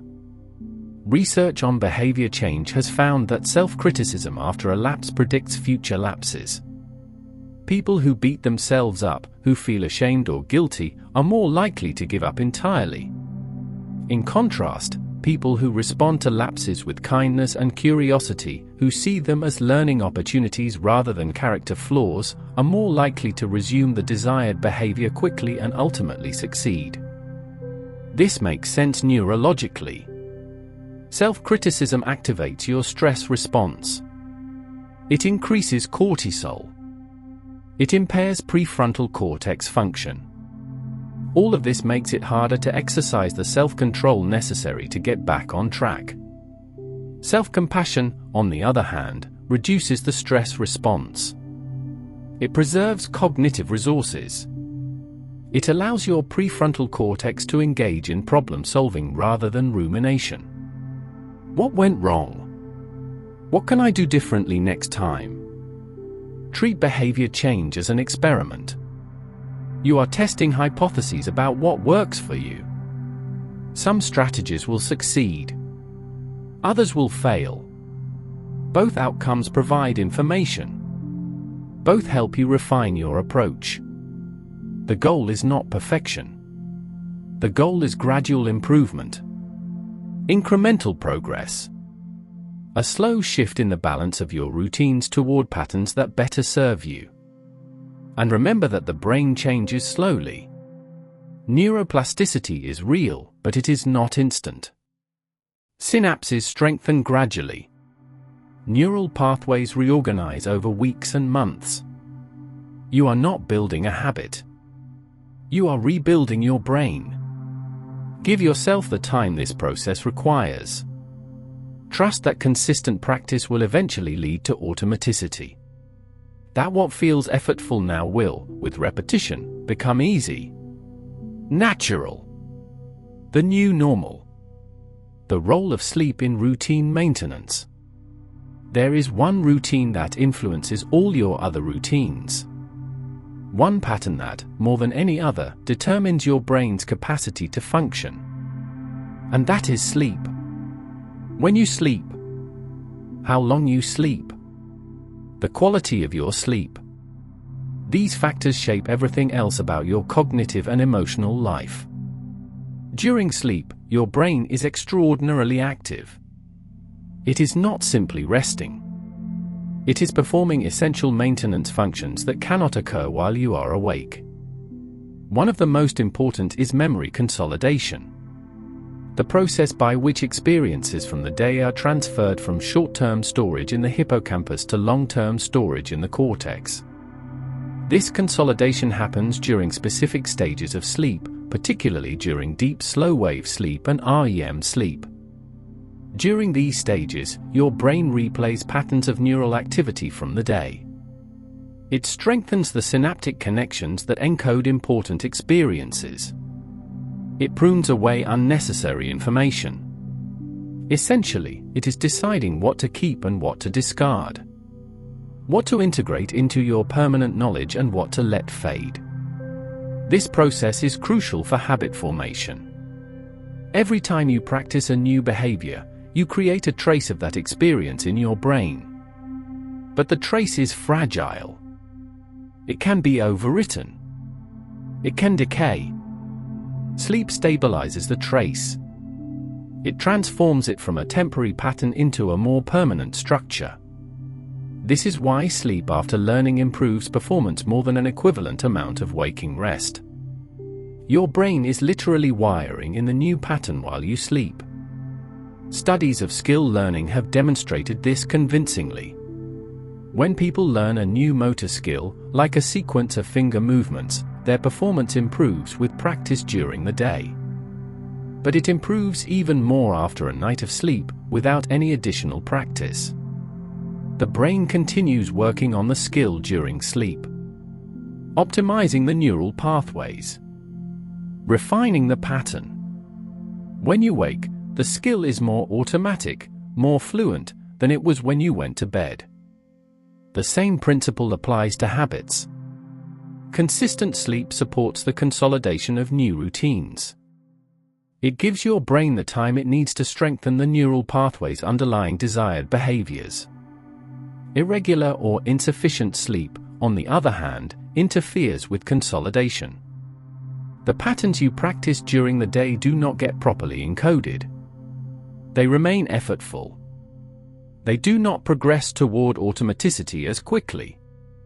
Sleep also affects your prefrontal cortex function the next day.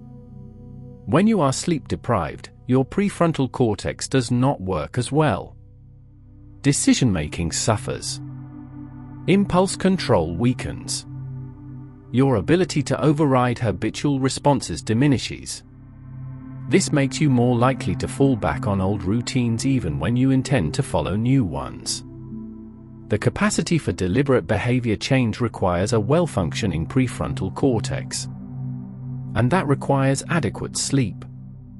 Research has shown that even modest sleep restriction, losing just an hour or two each night, accumulates into significant cognitive impairment over the course of a week. People do not perceive how impaired they are. They adapt to feeling tired. They think they are functioning normally. But objective measures reveal deficits in attention, memory, and executive function. The prefrontal cortex is operating at reduced capacity.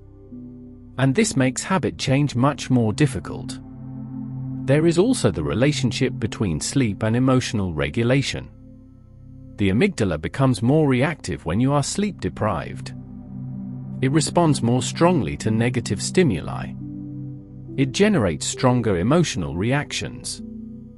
And the connections between the amygdala and the prefrontal cortex, the pathways that allow top-down regulation of emotion, become weaker. You become more emotionally volatile, more prone to anxiety and frustration, less able to maintain perspective. This emotional reactivity makes change feel more threatening. The uncertainty inherent in trying new behaviors activates a stronger amygdala response when you are tired. The discomfort of breaking routine feels more intense. Your brain pushes harder toward the familiar. Sleep deprivation, then, does not just impair your cognitive capacity for change. It amplifies your brain's emotional resistance to change. The lesson here is clear. If you want to change your routines, prioritize sleep. Make it non-negotiable. Protect your sleep schedule with the same commitment you would give to any important appointment. This means consistent bed and wake times. It means creating an evening routine that promotes sleep. Dimming lights. Reducing screen exposure. Allowing time to wind down. Creating a sleep environment that is dark, quiet, and cool. Your sleep routine, in turn, depends on your daytime routines. Exposure to bright light in the morning. Physical activity during the day. Avoiding caffeine in the afternoon. Managing stress. These daytime behaviors set the stage for good sleep at night. The routines form a system. Each part influences the others. You cannot optimize one in isolation. But when you do establish healthy sleep routines, when you give your brain the rest it needs, everything else becomes easier. Your cognitive resources are replenished. Your emotional regulation is stronger. Your capacity for self-control is greater. The new habits you are trying to build consolidate more quickly. The old habits you are trying to break lose some of their grip. Sleep is not just another routine. It is the foundation on which all your other routines rest. Individual differences in routine needs. Not everyone needs the same amount of routine. Not everyone suffers equally from disruption. These individual differences are real and important. They reflect variations in brain chemistry, in neural architecture, in genetic factors that influence how your particular brain operates. Some people are highly sensitive to novelty and change. Their amygdala responds more strongly to uncertain situations. Their stress response activates more easily. For these individuals, routine provides essential stability. It is not a preference or a personality quirk. It is a neurobiological need. Without adequate structure and predictability, they feel chronically anxious, overwhelmed, unable to function optimally. Other people have a higher tolerance for novelty. Some even crave it. They get bored with too much routine. They need variety and stimulation to stay engaged. This appears to be related to dopamine signaling in the brain. People with certain variations in dopamine receptor genes tend to be more sensation-seeking, more open to new experiences, more comfortable with change. These differences show up early in life. Some infants are easily distressed by changes to their environment or routine. Others adapt readily. As these children grow, the patterns persist. Some thrive on structure. Others chafe against it. Neither pattern is better or worse. They are simply different ways of being.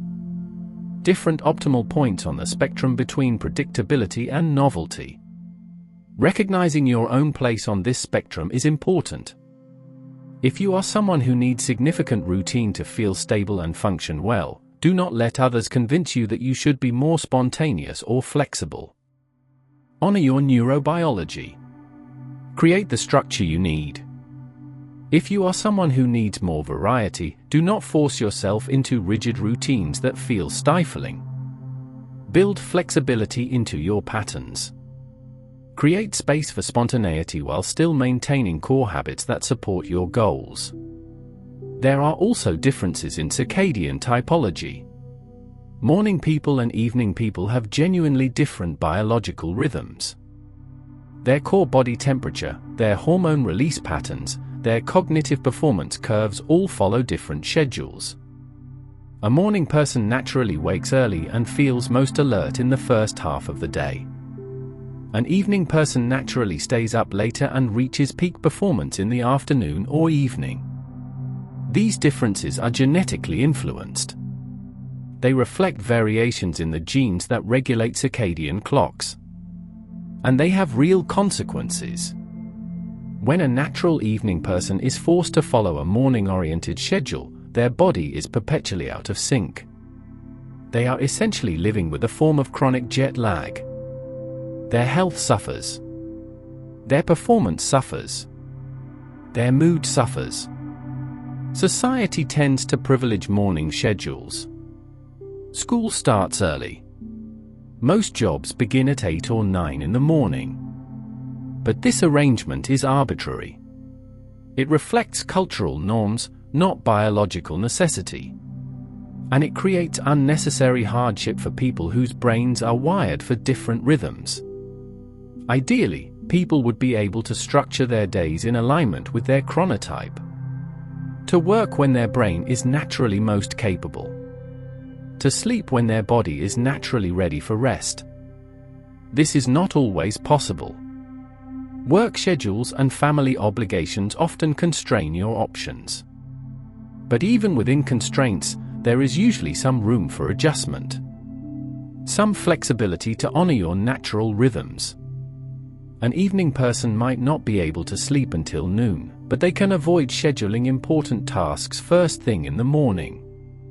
They can protect their peak performance hours for their most demanding work. They can create morning routines that are simple and automatic, requiring minimal cognitive effort until their brain fully wakes up.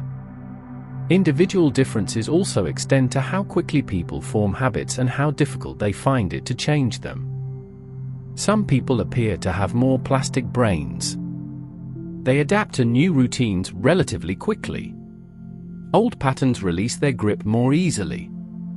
Others have more stubborn habits. Once a pattern is established, it persists powerfully. These differences are not well understood yet. They likely reflect variations in multiple brain systems. But they are real. If you are someone who forms habits quickly and changes them relatively easily, you have an advantage. Use it wisely. But also be aware that you may underestimate how difficult change is for others. Not everyone finds behavior modification as straightforward as you do. If you are someone who struggles more with changing established patterns, be patient with yourself. You are not defective. Your brain simply needs more time and repetition to rewire. The principles of habit change still apply. They just require more sustained application. Understanding your individual characteristics, your particular brain's preferences and needs, is essential for designing routines that truly serve you. The goal is not to conform to some ideal of how you should be. The goal is to work with who you are. To create patterns that align with your neurobiology, your circumstances, your values. This requires self-knowledge. It requires experimentation. It requires paying attention to what actually works for you rather than what worked for someone else or what some authority says should work. The evolutionary perspective on routine. To fully understand why your brain loves routine, it helps to step back even further in time. To consider not just your individual development but the development of your species. The evolutionary pressures that shape the human brain. For the vast majority of human evolutionary history, our ancestors lived in small groups. They inhabited relatively circumscribed territories. They followed seasonal patterns of movement and activity. The world, while certainly containing dangers and challenges, was in many ways more predictable than the modern environment. The challenges you faced were largely the same challenges your parents and grandparents faced. The skills you needed to survive were skills you learned through observation and practice. In this context, habits were extraordinarily valuable. Learning to make fire, to track game, to identify edible plants, to read weather patterns, these skills became automatic through repetition. And once automatic, they could be performed reliably without exhausting mental resources. This freed the mind for social cognition, for planning, for creativity, for all the activities that make humans unique. Natural selection favored brains that could efficiently encode patterns and execute them automatically. Individuals who had to consciously deliberate about every action were at a disadvantage. They were slower. They made more errors. They exhausted themselves mentally. Individuals who could chunk sequences of actions into automatic routines, who could navigate their world with minimal conscious effort, had more energy left over for reproduction, for child rearing, for cooperation, for innovation. The result is the brain you inherited. A brain exquisitely designed to form and follow routines. To create predictability through repetition. To conserve resources by automating frequent behaviors. This is not a bug. It is a feature. It is exactly what allowed your ancestors to thrive in their environments. But here is the crucial point. The environment has changed. Dramatically. In ways that evolution could not have anticipated. Your brain is still operating with Stone Age preferences in a digital age world. The pace of change has accelerated beyond anything your ancestors experienced. The variety of choices you face each day would have been incomprehensible to someone living even a few hundred years ago. The demands on your attention, the complexity of your social environment, the sheer amount of information you must process, all of this exceeds what your brain evolved to handle. This mismatch between evolved tendencies and modern reality creates unique challenges. Your brain wants routine and predictability. But the world increasingly demands flexibility and adaptation. Your brain wants to minimize cognitive load. But modern life generates constant decision-making demands. Your brain wants to stick with familiar patterns. But circumstances change so rapidly that old patterns quickly become obsolete. This is not to say that evolution has left you ill-equipped for modern life. The very neuroplasticity that allows habit formation also allows learning and adaptation. Your prefrontal cortex, that distinctly human region involved in executive control, gives you capacities for planning and deliberation that far exceed those of other species. You are not a prisoner of your evolved tendencies, but you are influenced by them. And understanding those influences helps you work with your brain rather than against it. The evolutionary perspective also illuminates why social routines are so powerful. Humans evolved as intensely social creatures. Our survival depended on cooperation, on being part of a group, on coordinating behavior with others. This created selection pressure for brains that were sensitive to social norms, that could learn cultural practices, that wanted to fit in and be accepted. Your brain's preference for routine is amplified when the routine is shared. When everyone around you follows certain patterns, your brain receives additional reinforcement. Social cues become intertwined with the habit loop. The behavior is not just efficient. It is socially approved. It connects you to your community. Breaking from these shared routines, then, triggers not just the neural resistance to change but also social anxiety. Fear of standing out. Concern about disapproval. This social dimension helps explain both the power and the persistence of cultural routines. Why certain patterns of behavior can remain stable across generations. Why innovations often face resistance even when they are clearly beneficial. Why people who try to change established norms often face backlash. You are not just fighting individual brains. You are fighting a network of interconnected brains, all reinforcing the same patterns through social interaction. But evolution has also given you tools for innovation. For questioning established patterns. For imagining alternatives. The same prefrontal cortex that can inhibit habitual responses can also generate new ideas. Can simulate possible futures. Can evaluate whether current practices are optimal. Humans have always been capable of cultural change. Of developing new routines when circumstances demanded it. You have inherited this capacity. The challenge of modern life, then, is to honor your evolved preferences for routine while also cultivating the flexibility to adapt when necessary. To create predictable patterns where they serve you. To introduce variation where it benefits you. To recognize that your brain's default settings were calibrated for a different world, and that living well in this world sometimes requires conscious overrides. The neuroscience of breaking free. There comes a moment in many people's lives when they realize their routines have become a prison. When the patterns that once served them now constrain them. When automaticity has crossed into unconsciousness. When they are simply going through the motions, day after day, without any sense of purpose or presence. This realization can be disturbing. But it can also be liberating. Because once you see how routines control your behavior, once you understand the neural mechanisms at work, you gain the capacity to intervene. To make different choices.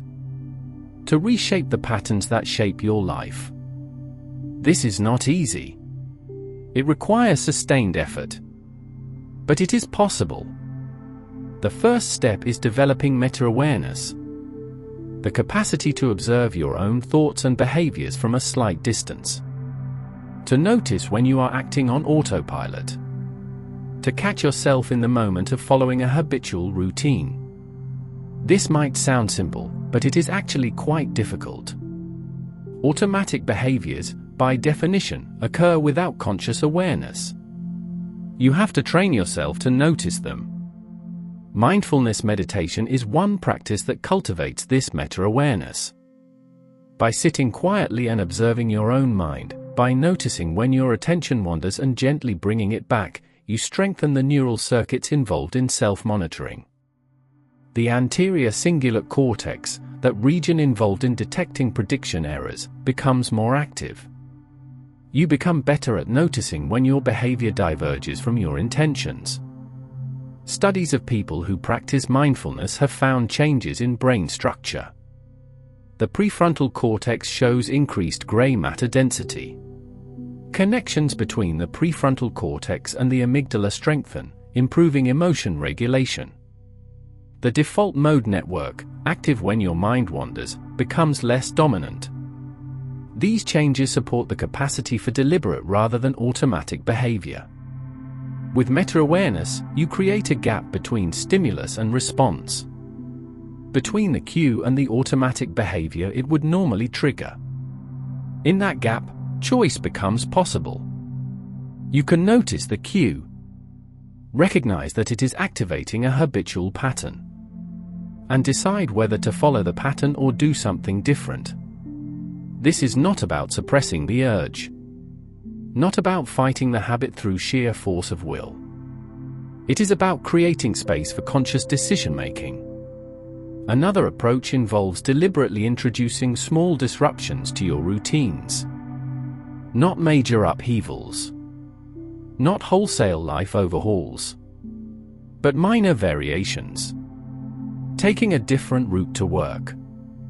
Eating breakfast at a different time. Sitting in a different chair. These small changes do not feel threatening. Your amygdala does not sound the alarm. But they do activate your prefrontal cortex. They create prediction errors that demand conscious processing. They remind you that your routines are choices, not inevitabilities. Some people find it helpful to occasionally do something completely out of character. To act in ways that their habitual self would never act. This can be as simple as striking up a conversation with a stranger. Trying a food you would normally avoid. Taking a class in something you know nothing about. These experiences of behavioral flexibility can be empowering. They demonstrate to yourself that you are not entirely determined by your patterns. That novelty, while uncomfortable, is survivable and sometimes even enjoyable. There is also value in understanding your routines more deeply. In examining why you do what you do. What needs are your habits serving? What emotions are they regulating? What social functions do they fulfill? Often, Habits persist not because they are optimal but because they are serving some deeper purpose. They might be helping you manage anxiety, providing a sense of control, giving you comfort in a chaotic world. When you understand the underlying function, you can look for alternative ways to meet that need. If your evening routine of watching television is really about decompressing after work, you might find that other activities, reading, walking, talking with a friend, serve the same function. The key is not to simply eliminate the routine but to find a better way to satisfy the need it was fulfilling. Breaking free from routine does not mean living in chaos. It does not mean rejecting all structure. It means consciously choosing your routines, making them deliberate rather than default, periodically reassessing whether they still serve you, being willing to change them when they do not. Living this way requires more cognitive effort, more ongoing attention, more energy. But it also offers more freedom, more agency, more alignment between your behavior and your values. The neuroscience tells us that this kind of conscious living is possible. That while your brain defaults to routine, it also has the capacity for deliberate control. The prefrontal cortex can override the basal ganglia. Not constantly, not effortlessly, but when necessary. When you choose to engage it. When you provide it with the resources it needs, adequate sleep, low stress, clear priorities, to function effectively. The question is not whether you should have routines. You cannot function without them. The question is whether your routines serve you or whether you serve them. Whether they are tools you use deliberately or defaults you follow unconsciously. Making this shift, from unconscious habit to conscious practice, is one of the most profound changes you can make in your life. The quiet power of incremental change. There is a mathematical concept called compound interest. It describes how small gains, accumulated over time, can produce enormous results. If you improve by just 1% each day, by the end of a year you will be nearly 38 times better than when you started. This is not linear growth. It is exponential. The gains build on themselves. Each improvement makes the next improvement easier. The same principle applies to habits and routines.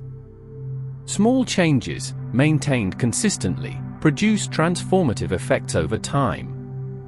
Not because any single day makes a dramatic difference, but because the changes accumulate. They compound. Each day of following a new routine strengthens the neural pathways slightly, makes the behavior slightly more automatic, reduces the effort required slightly.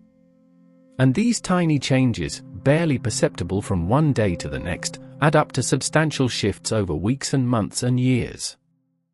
This is both encouraging and challenging. Encouraging because it means you do not need to make dramatic changes.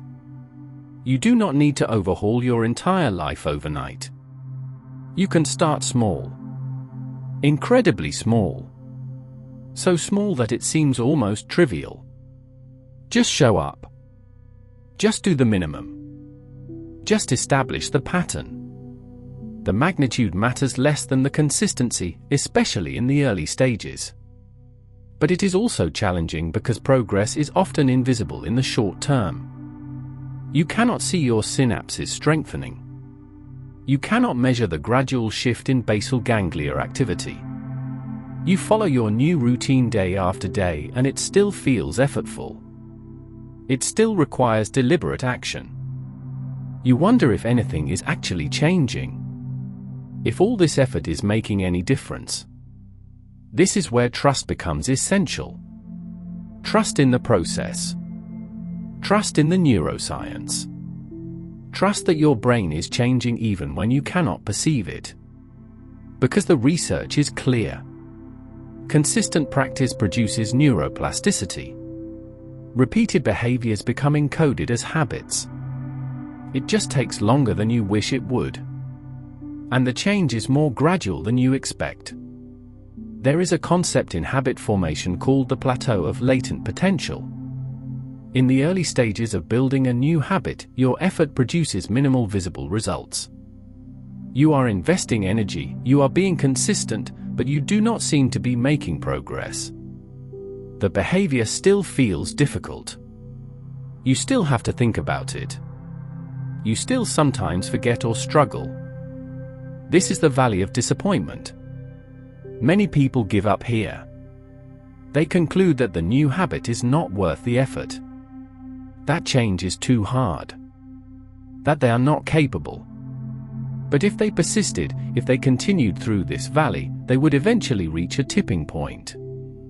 A moment when accumulated changes suddenly become apparent. When the behavior that was difficult becomes easy. When what required conscious effort becomes automatic. The plateau of latent potential describes the lag between effort and visible results. Your brain is changing throughout. Neural pathways are strengthening throughout. But there is a threshold that must be crossed before these changes manifest as noticeable differences in behavior. Below the threshold, the habit feels effortful. Above it, the habit feels natural. And crossing the threshold requires accumulating enough synaptic modifications, enough repetitions, enough neuroplastic change. Understanding this can help you persist through the valley. Can help you continue when results are not yet apparent. The effort is not wasted. It is building the foundation. Creating the neural infrastructure that will eventually support automatic behavior. Every repetition matters. Every day of consistency contributes to the cumulative total. You are not failing because progress feels slow. You are building. And building takes time. There is also the matter of identity. The stories you tell yourself about who you are. Your habits and routines both express and shape your identity. When you repeatedly perform certain behaviors, you develop a self-concept that includes those behaviors. I am someone who exercises regularly. I am someone who reads before bed. These identity statements are powerful. They create alignment between your sense of self and your actions. Research has found that identity-based habits are more durable than goal-based habits. When you tie a behavior to your identity, when you see it as an expression of who you are rather than something you are trying to achieve, you are more likely to maintain it long-term. This is because abandoning the behavior would create cognitive dissonance.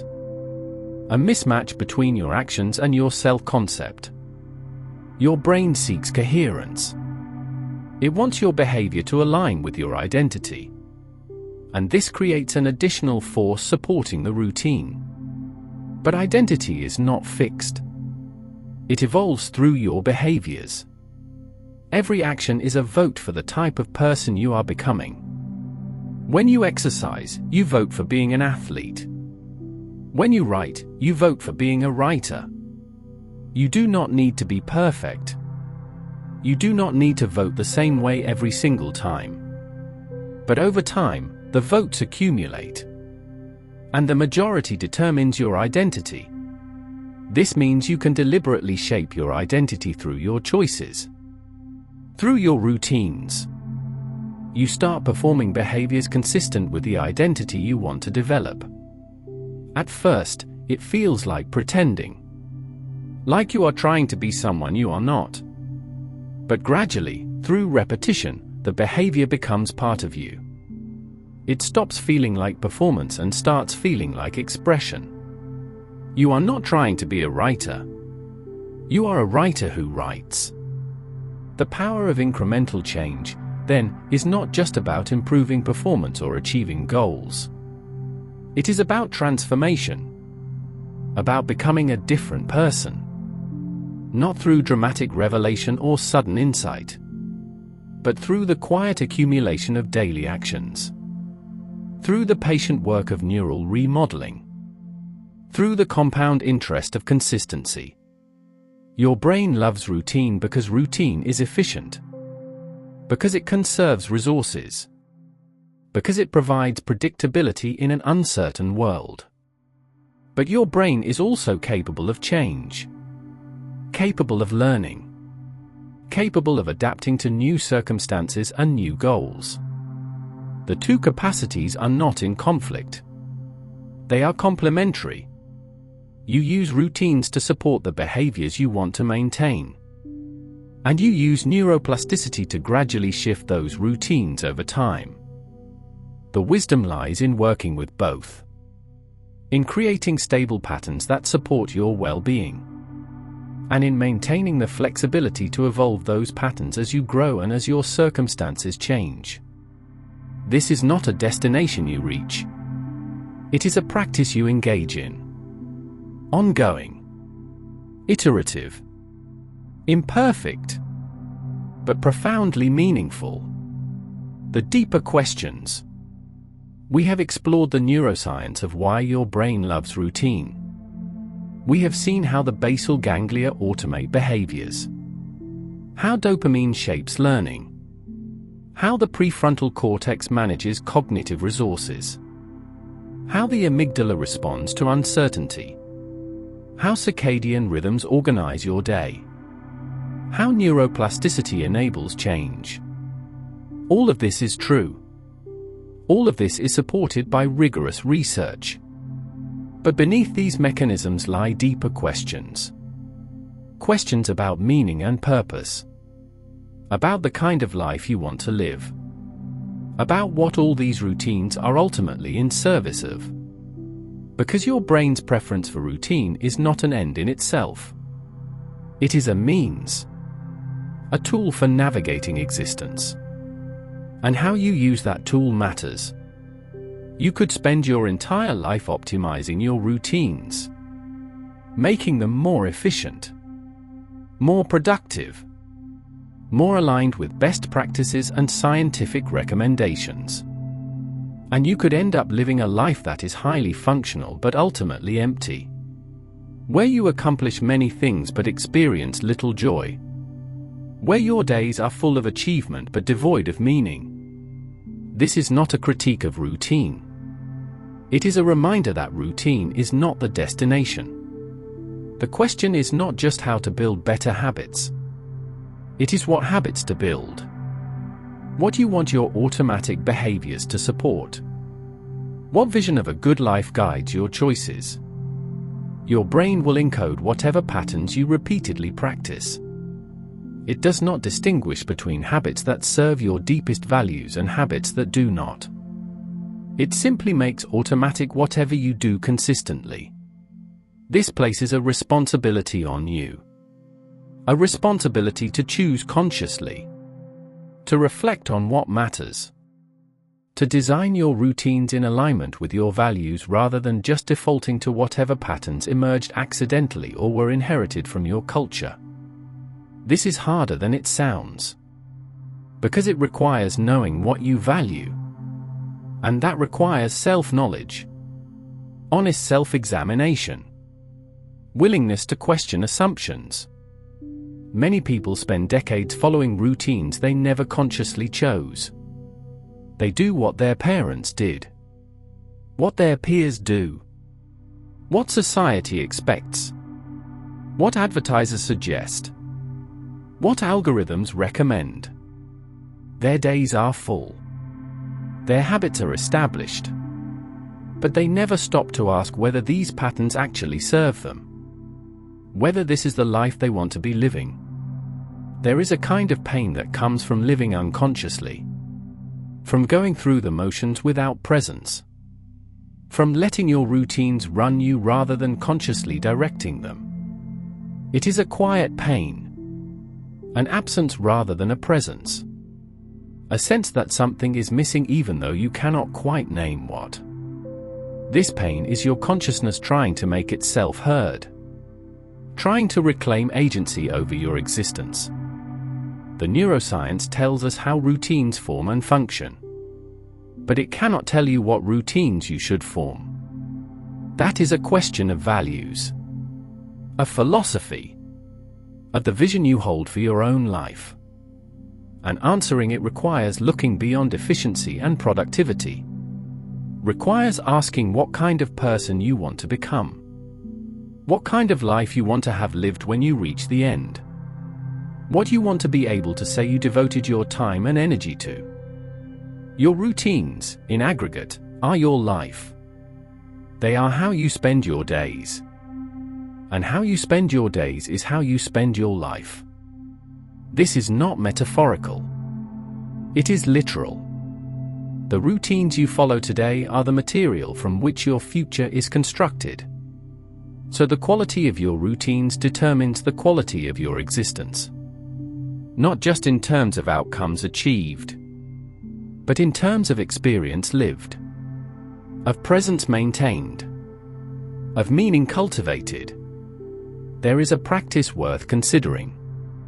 Periodically stepping back and examining your life as an outside observer might see it. Looking at your actual behaviors, your actual routines, and asking what they reveal about your priorities. Not what you claim your priorities are. Not what you wish they were. But what your actions demonstrate them to be. Because your brain is honest. Your routines reflect your true values. The ones you enact rather than the ones you profess. This can be uncomfortable. You might discover that you spend enormous amounts of time on things that do not really matter to you. That your routines serve someone else's agenda rather than your own. That habit and inertia have carried you far from what you actually care about. But this discomfort is valuable. It is information. It is feedback that change is needed. Not for the sake of optimization, but for the sake of authenticity. Of living in alignment with who you actually are and what you actually value. The brain's preference for routine is neither good nor bad. It is a feature of your neurobiology. A tool that can serve many purposes. The question is what purposes you choose to serve. What you decide to make automatic. What you want your default behaviors to be when you are not consciously deliberating. Because those defaults, chosen wisely or not, will shape the trajectory of your life. Coming home to yourself. There is a strange paradox at the heart of routine. On one hand, routines create predictability, stability, a sense of control in an uncertain world. They allow you to move through your days without constant deliberation. They free your mind for other things. But on the other hand, routines can distance you from immediate experience. They can turn life into a series of automatic sequences that you perform without really being present for them. You have probably had the experience of arriving somewhere and realizing you cannot remember the journey. You drove home from work, but you have no memory of the drive. Your autopilot took over. Your habits guided you along the familiar route while your conscious mind was elsewhere. This is efficient in one sense. You reached your destination without having to pay attention. But it is also a form of absence. Of being physically present but mentally absent. Of life passing by while you are lost in thought or distraction. When too much of your life operates on autopilot, you can begin to feel disconnected from your own existence. Like you are watching yourself go through the motions rather than actively living. The routines that were supposed to serve you have, in a sense, replaced you. The automatic behaviors run the show while your conscious self recedes into the background. This is why presence matters. Why mindfulness matters. Not as another technique to optimize your performance, but as a way of coming home to yourself. Of reclaiming your life from the tyranny of habit. Of being fully here for the experience of being alive. Routines can support this presence or undermine it. It depends on how you relate to them. When you perform a routine mindfully, when you bring conscious attention to familiar actions, something shifts. You are no longer just going through the motions. You are actually experiencing them. Feeling the water on your hands as you wash them. Tasting your food as you eat. noticing your breath as you walk. The actions are the same, but your relationship to them is different. You are present. You are here. You are home. This does not mean you need to be constantly vigilant, constantly monitoring every action. That would be exhausting and would defeat the purpose of having routines. The goal is balance. Periods of flow, where you move through established patterns automatically and effortlessly. And periods of presence, where you wake up to the miracle of ordinary experience. Where you remember that this moment, right now, is your actual life. Not preparation for life. Not waiting for life to begin. But life itself, unfolding in real time. Your brain's love of routine is trying to help you. To make living easier. To reduce the burden of constant choice. But in making things easier, it can also make them less vivid. Less immediate. Less felt. The challenge is to receive the benefits of routine, the efficiency, the stability, the cognitive relief, while also maintaining connection to direct experience. To live both through your habits and beyond them. This might look like performing your morning routine with full attention one day a week. Really noticing each step. Feeling grateful for the running water, the warm coffee, the ability to move your body. Or it might look like occasionally breaking your routine deliberately. Not because the routine is bad, but because novelty wakes you up. Returns you to a state of attention and presence that makes life feel more vivid. There is no formula for this. No optimal balance that applies to everyone. You have to discover it for yourself. Through experimentation. Through paying attention to how different patterns affect your felt sense of being alive. Through checking in with yourself and asking not just am I being productive, but am I actually here? Am I living my life, or is my life living me? The deepest gift of understanding how your brain works is not that you can optimize your routines. It is that you can make choices. Conscious, deliberate choices about how to live. About what patterns to establish. About when to follow habit and when to override it. About how to structure your days in ways that honor both your need for predictability and your need for presence. Both your brain's preference for efficiency and your soul's hunger for meaning. Your routines are not just behaviors. They are the architecture of your daily life.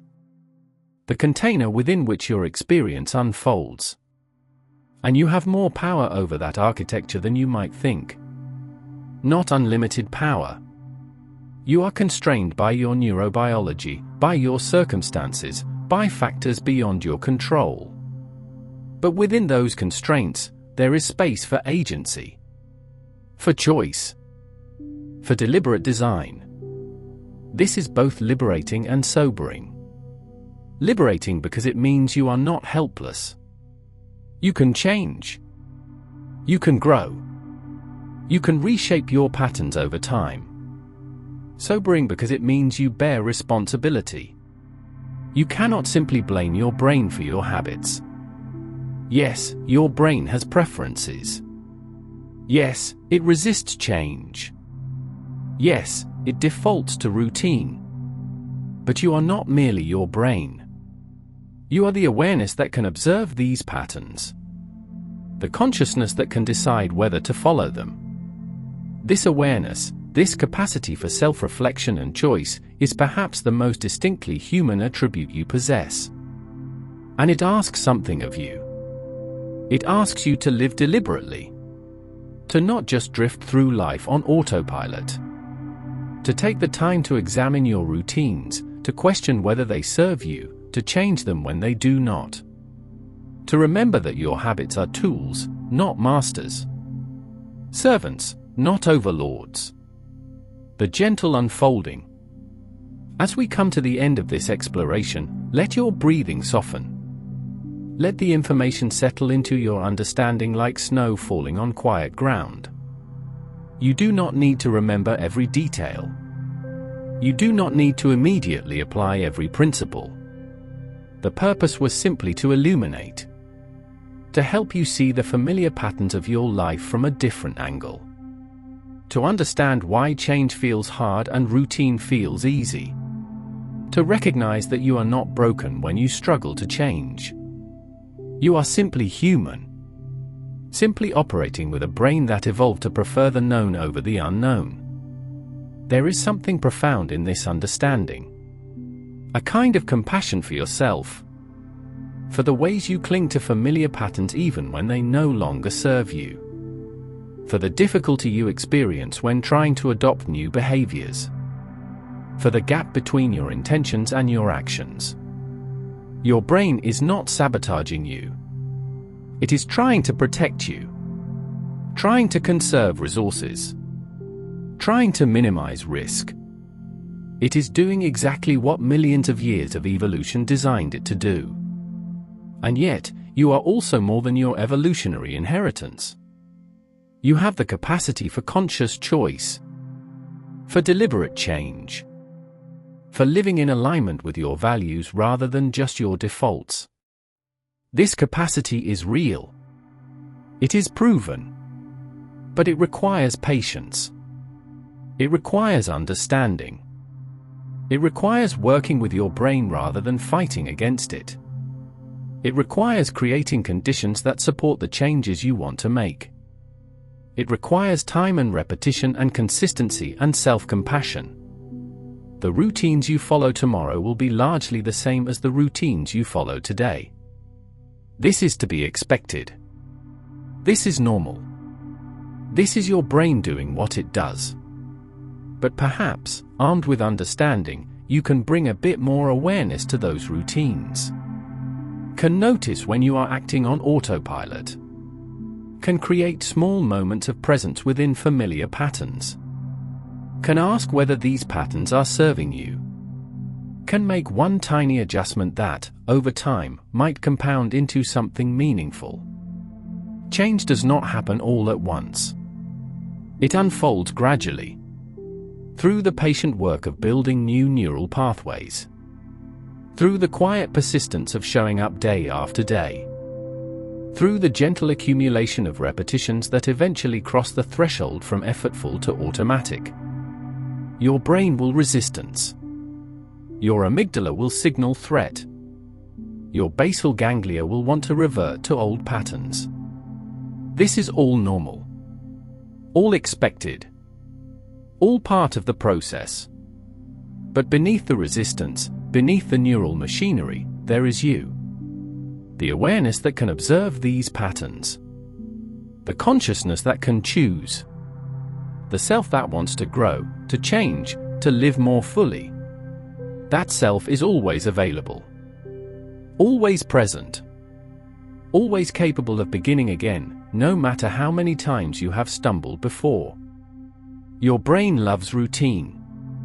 But you are more than your brain. You are the life that flows through these neural patterns. The experience that arises from these electrical signals. The consciousness that can stand back and observe it all with curiosity and compassion. And in that observing, in that space between stimulus and response, lies your freedom. Not freedom from routine, but freedom within it. Freedom to choose, to adjust, to slowly reshape the patterns that shape your days. The night is here. The information has been shared. And now there is nothing you need to do with it. No action you need to take. No changes you need to make tonight. Simply let it rest in your mind. Let your unconscious brain process it during sleep. Let the ideas settle and integrate. Tomorrow, or next week, or next month, you might find yourself approaching your routines with fresh eyes. With new understanding. With a bit more agency.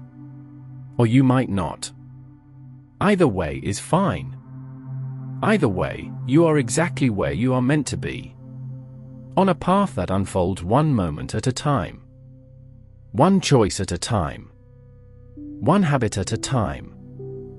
If this exploration has resonated with you, if something here has touched you or helped you see yourself more clearly, I invite you to like this video, to subscribe to the channel, or to share a thought in the comments below. It helps others find their way to these quiet reflections. One sleepy soul at a time. But even if you do none of those things, even if you simply close your eyes now and drift towards sleep, that is enough. You are enough. Your efforts are enough. Your pace is enough. Let the world soften around you. Let the questions fade. Let the routines of tomorrow wait until tomorrow. For now, there is only this moment. This breath. This quiet darkness. This gentle unfolding of rest. Good night.